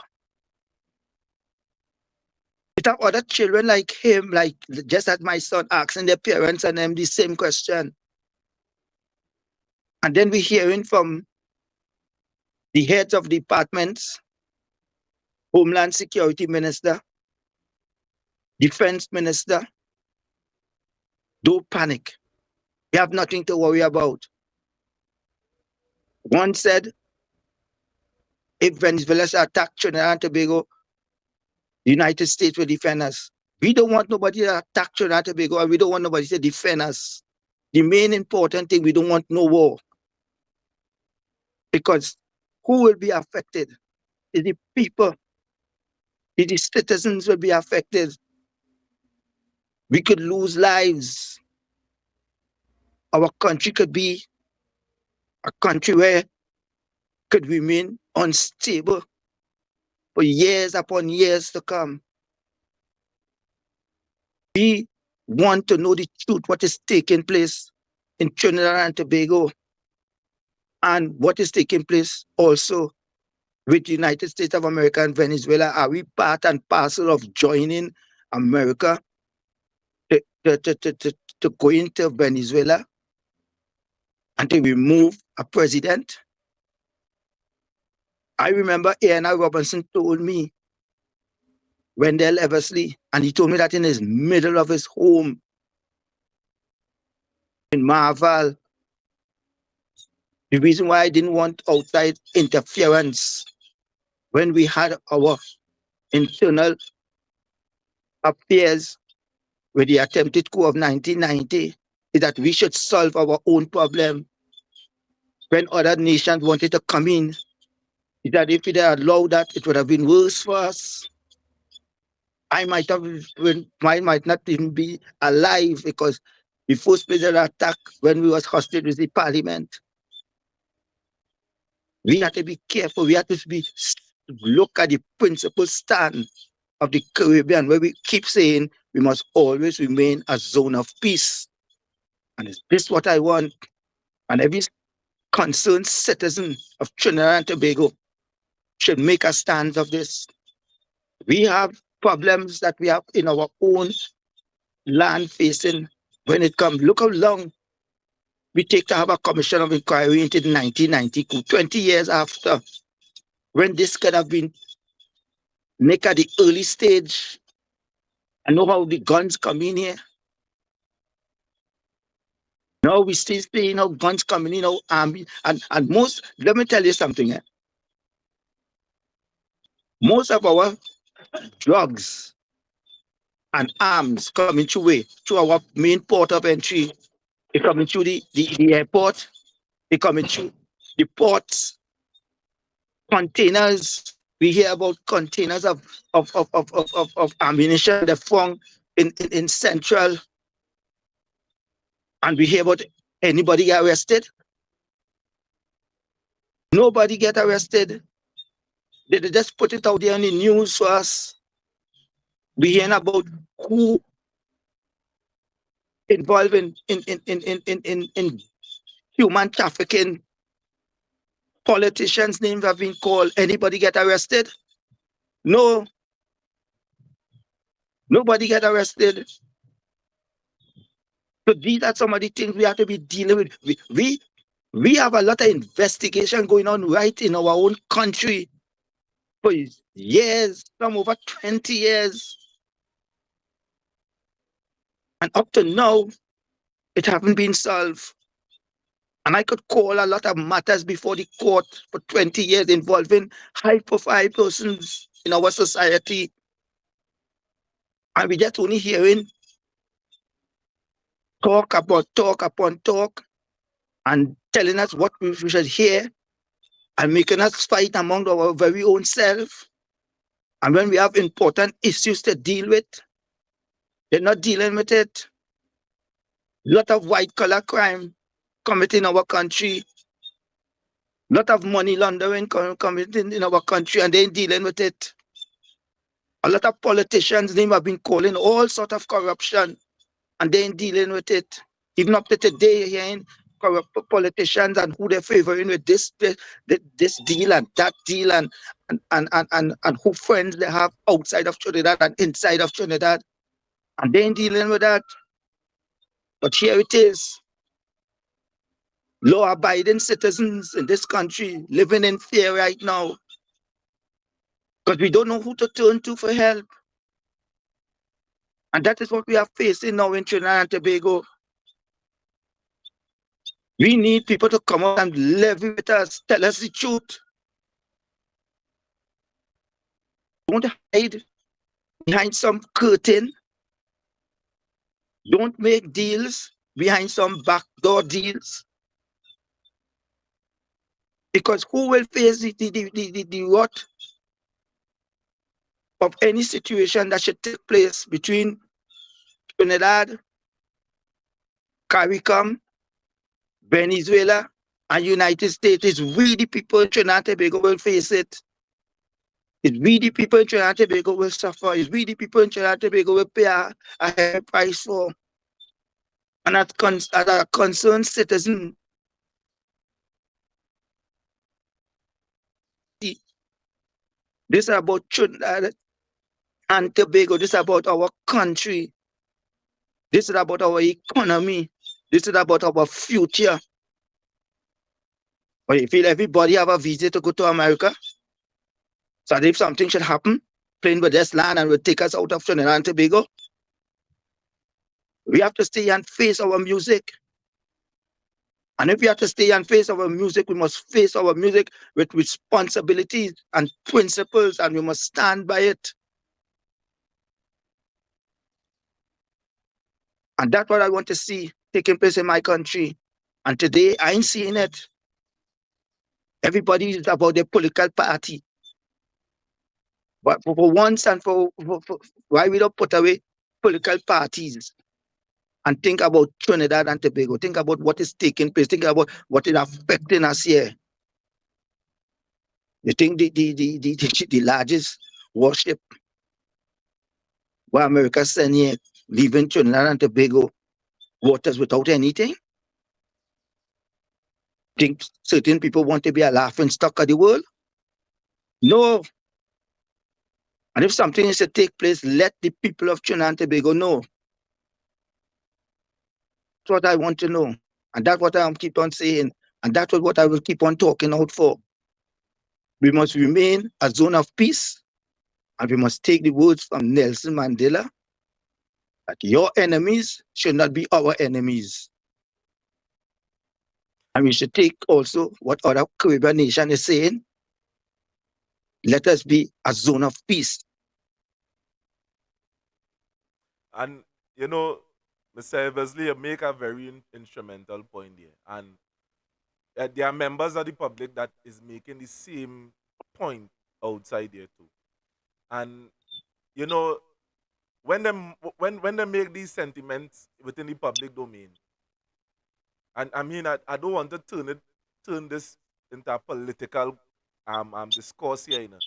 But you are only seeing members of the UNC that is opposing to that. Anytime you say anything concerning, all right, let this thing remain a zone of peace.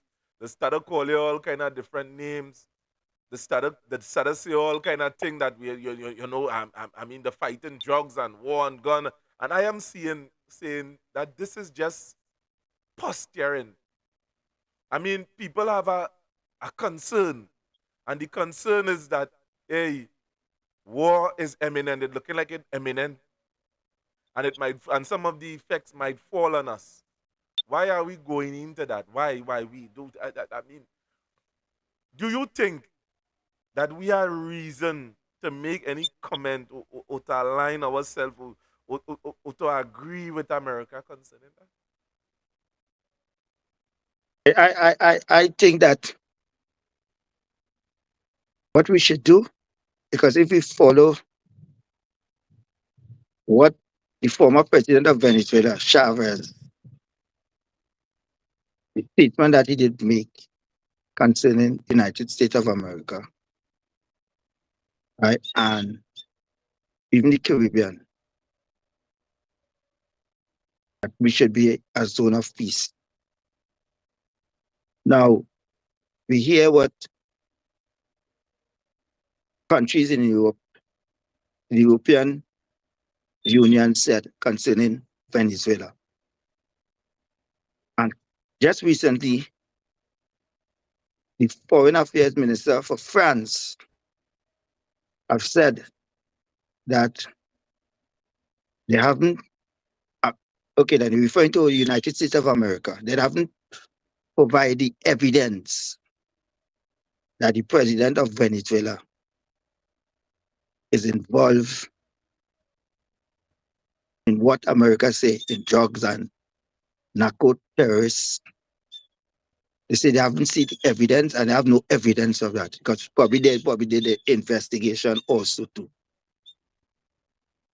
And even certain Latin American countries also siding with Venezuela and the Caribbean that we should remain a zone of peace. Now, some people that say America is a bully, that bully other nations. You could go into certain history and certain past, and you look at the operation throughout Asia, the Middle East, Africa, right?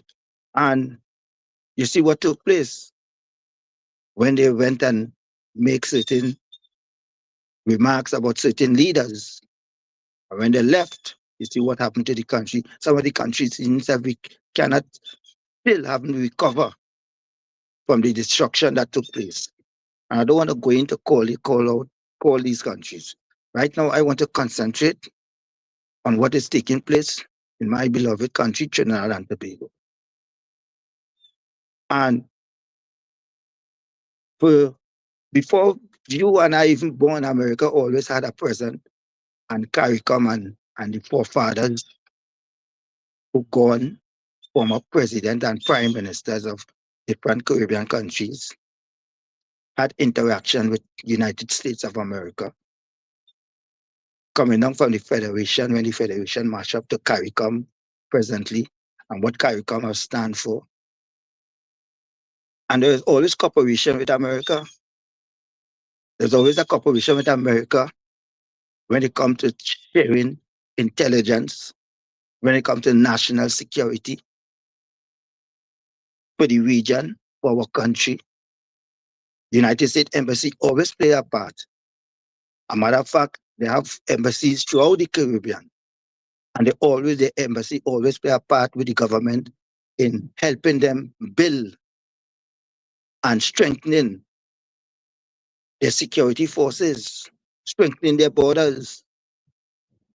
This is the cooperation we always had. But one thing we always say, we wouldn't get involved in another country internal affairs. I will say let Venezuela solve the problem with Maduro.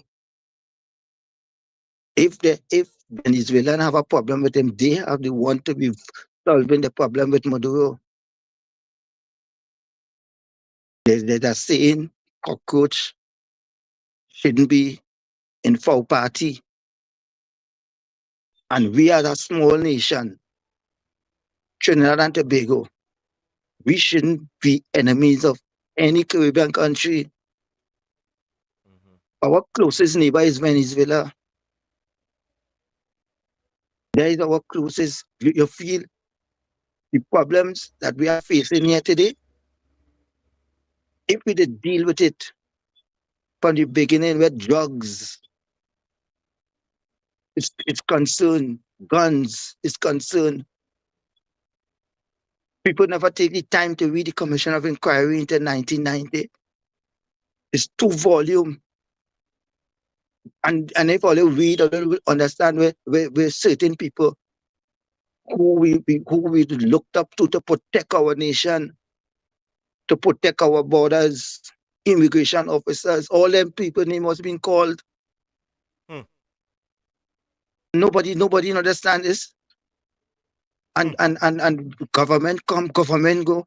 We have a problem when it dealing. It have people who they say who are politicians and they involved with drug lords. My God. Right? And what we do about it? What we do about it? Why we have investigation ongoing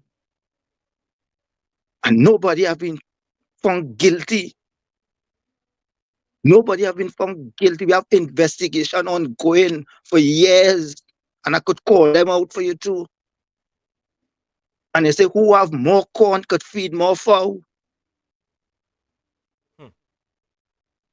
This is what we are facing in our country. These are the things we're supposed to be dealing with.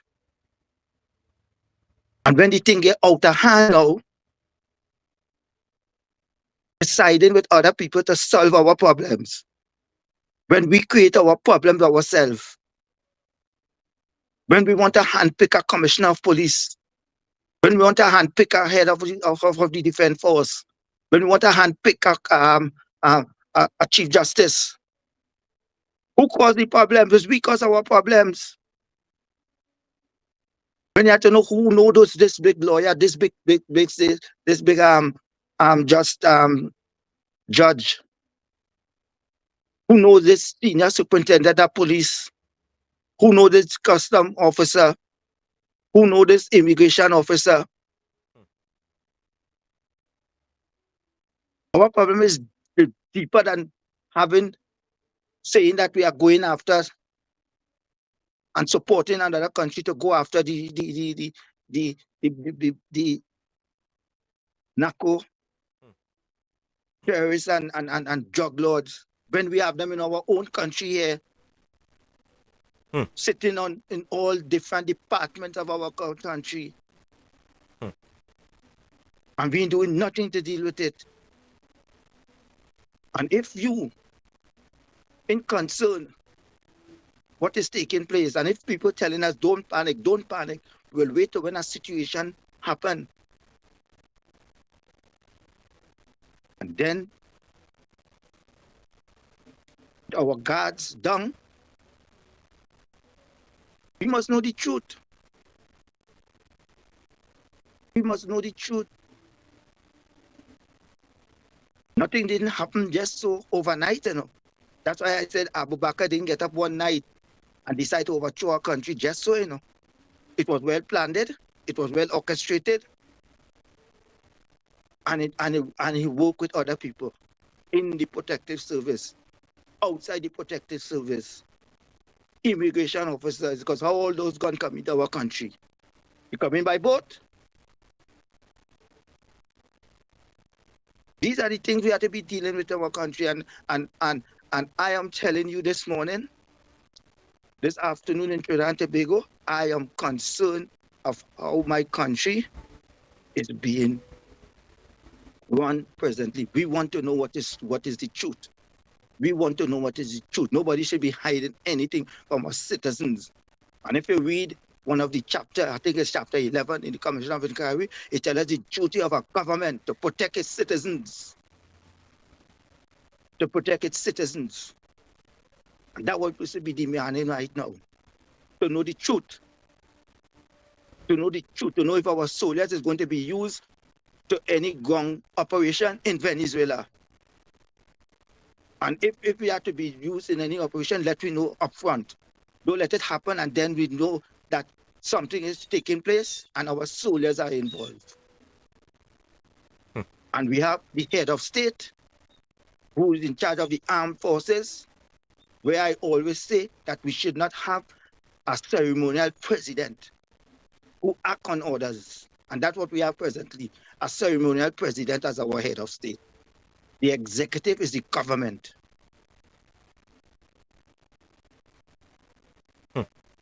You see certain things there that, you know, I mean, people should be really questioning themselves now.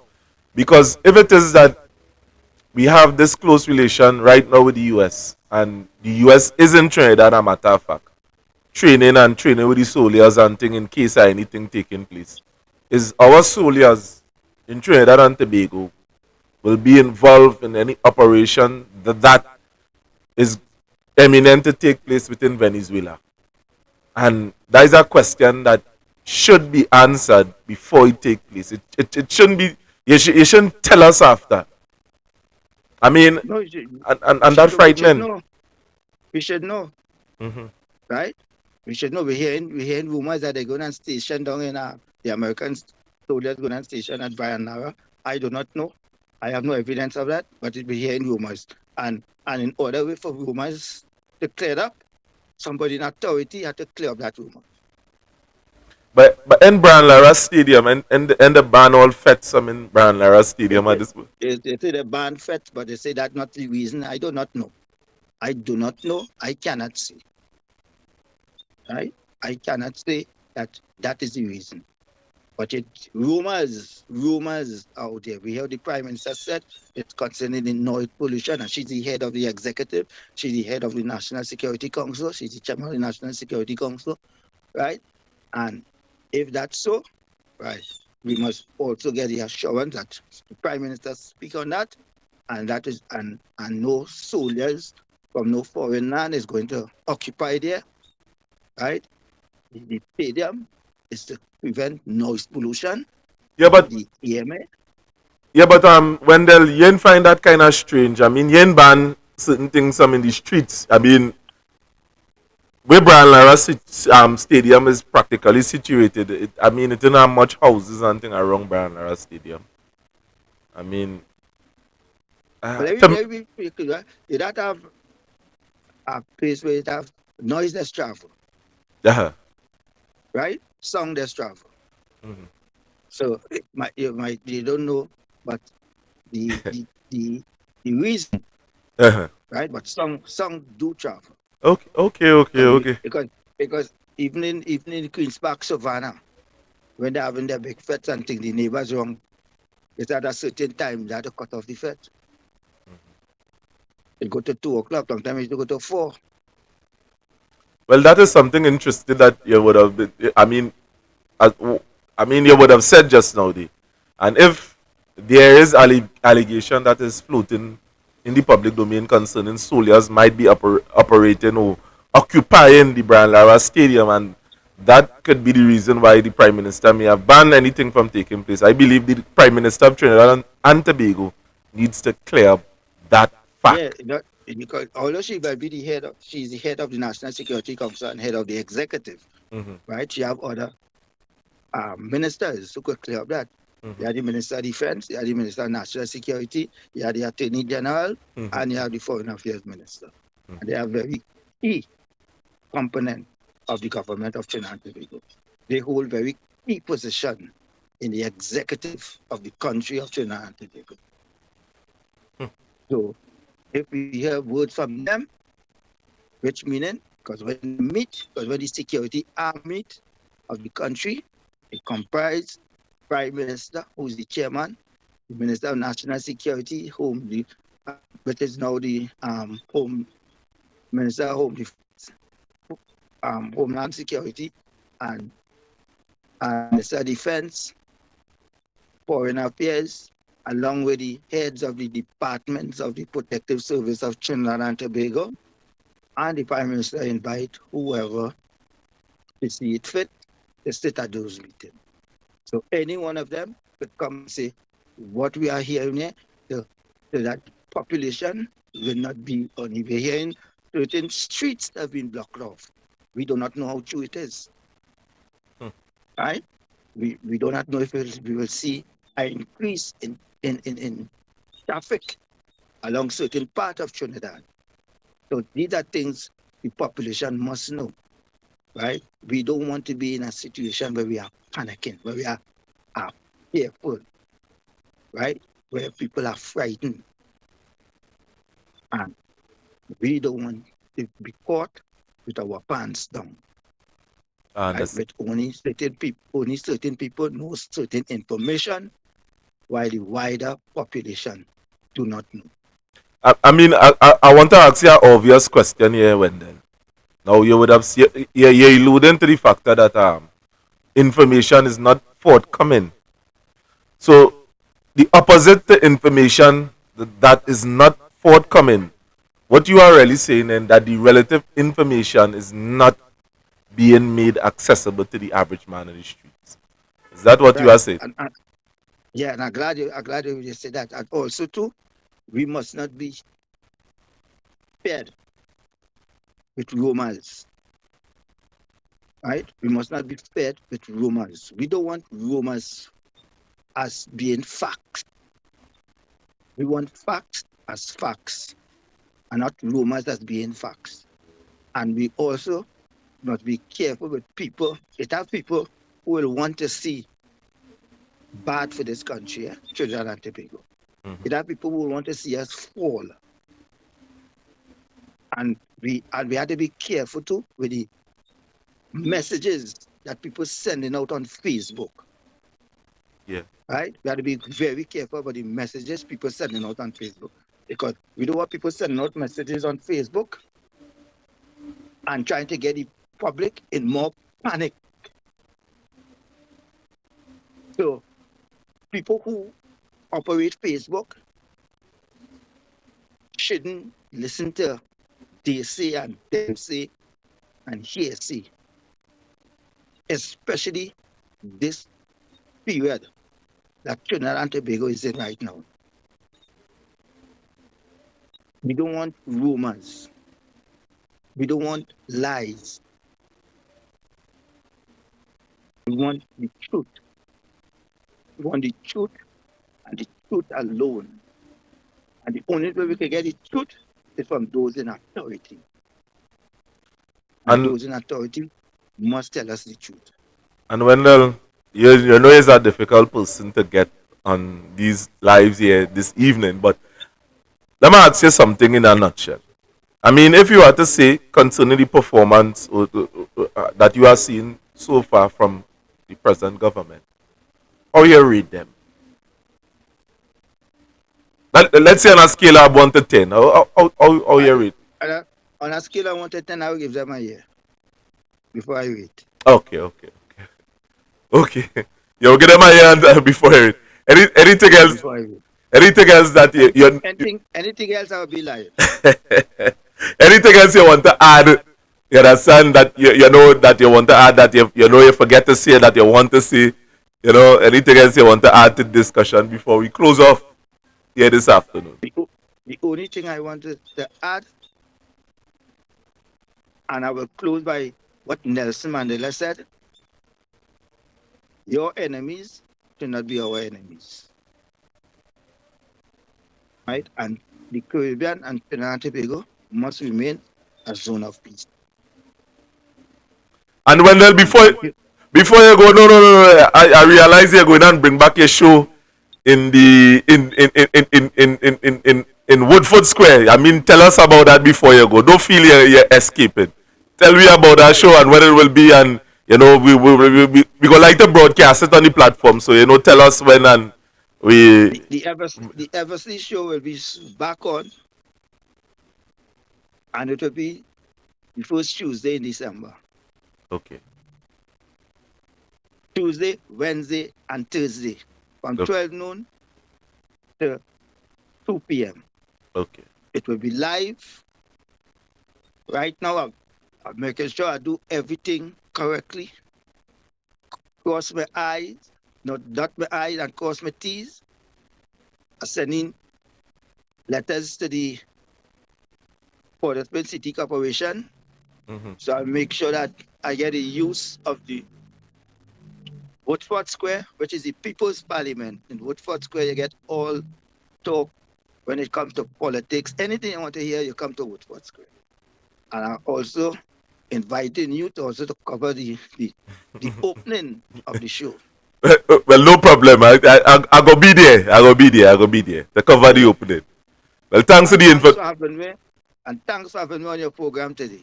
No problem. You're always welcome. And thanks for joining me here live, Mr. Eversley. Thank you very much, sir. Okay, then. Yeah.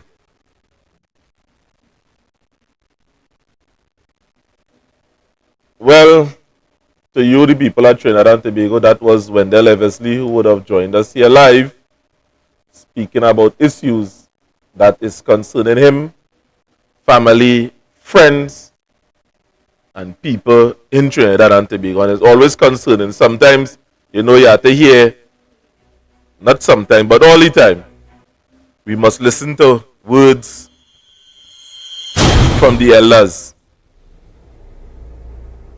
So, Trinidad and Tobago, at this point in time, we are going to sign off, and we will be back here again. As they say, we have a nice lineup for next year. And for the times in the future, thanks for joining us here. And we are going to be on some of the thing that we have lined up for this platform is that this platform is going to run 24/7. Yes, 24/7. That is coming soon. So shout out to everyone that is out there that is making it possible. We urge you to join us. Follow us on our website, www.workersrights868.com. Sign up to be a volunteer, be a patriot in Trinidad and Tobago. Not this kind of thing that people want you to just call in programs and just, you know, not seeing you as valuable, but seeing you as a tool for them to make money. So we urge you, be a part of this. Trust me, we have open segments. So we are going to make that possible. Join us, share the link, subscribe to the platform. So the many of you that haven't subscribed, please do like, share, subscribe, because this information that we are divulging here, I mean, we are going to make it interactive, that we are going to open the course. We try to put up the link. Let me try. We place the link there that anybody could have joined us, just as Wendell Eversley would have just joined us. Their live now is 2:28, and we are signing off at this point in time. Thanks for joining us. Subscribe to Workers' Rights 868 on YouTube. Subscribe to us. Follow us on Facebook. Follow us on TikTok. And we are blasting on all platforms in high gear. Yes, in high gear. Slimy, we broadcasting on X. Just now we are going to attack Instagram, and the information cannot be hidden. All we are asking you to do is not just believe in it, but search, believe, see, experience. And with that, I am out. Thanks for watching.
My name is Venison Jeffrey. Now, many a times, sometimes when my mind is filled, and sometimes, you know, I need encouragement and rest, because there are many people, they are givers and they are takers. Most of the times, what we do, we encounter many takers. Who does fill us up when we are empty? Sometimes no one. Most of the time, we just have to draw on strength from within, deep within. And every time I end up in a situation, I remember this verse, you know, on a beach. And this scripture says it. This is the verse I'm at from. The Lord is my shepherd, I shall not want. He maketh me to lie down in green pastures. He leadeth me beside the still waters. He restored my soul. He leadeth me in the paths of righteousness for his name's sake. Yea, though I walk through the valley of the shadow of death, I shall fear no evil.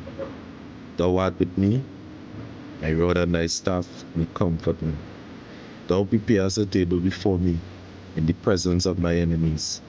Thou anointest my head with oil, and my cup runneth over. Surely goodness and mercy shall follow me all the days of my life, and I shall dwell in the house of the Lord forever and ever. Amen. And to you, the people that are listening to this, don't give up. Pray. Your blessing is on the way. Don't give up. Your blessing is on the way.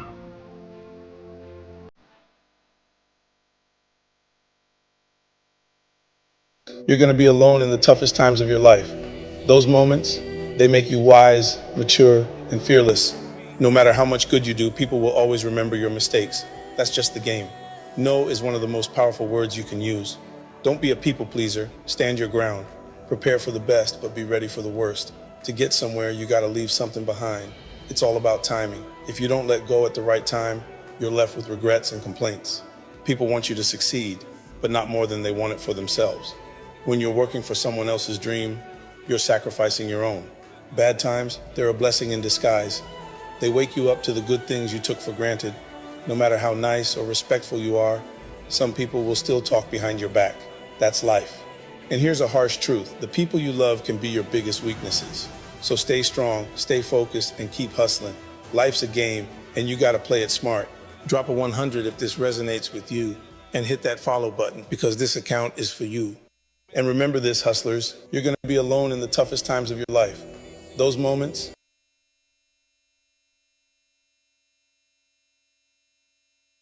the past is in your head, but the future is in your hands. You can either keep whining and be a pathetic loser, or you can be a G and become the most successful person your bloodline has ever seen. Don't call me lucky. I failed more times than you tried.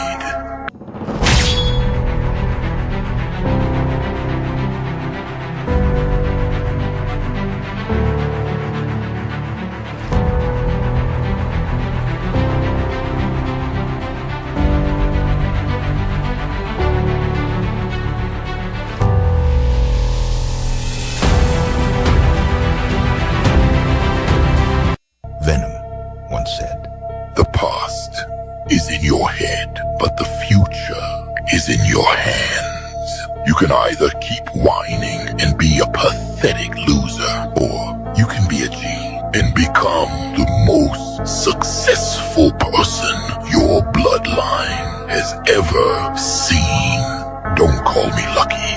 I failed more times than you tried.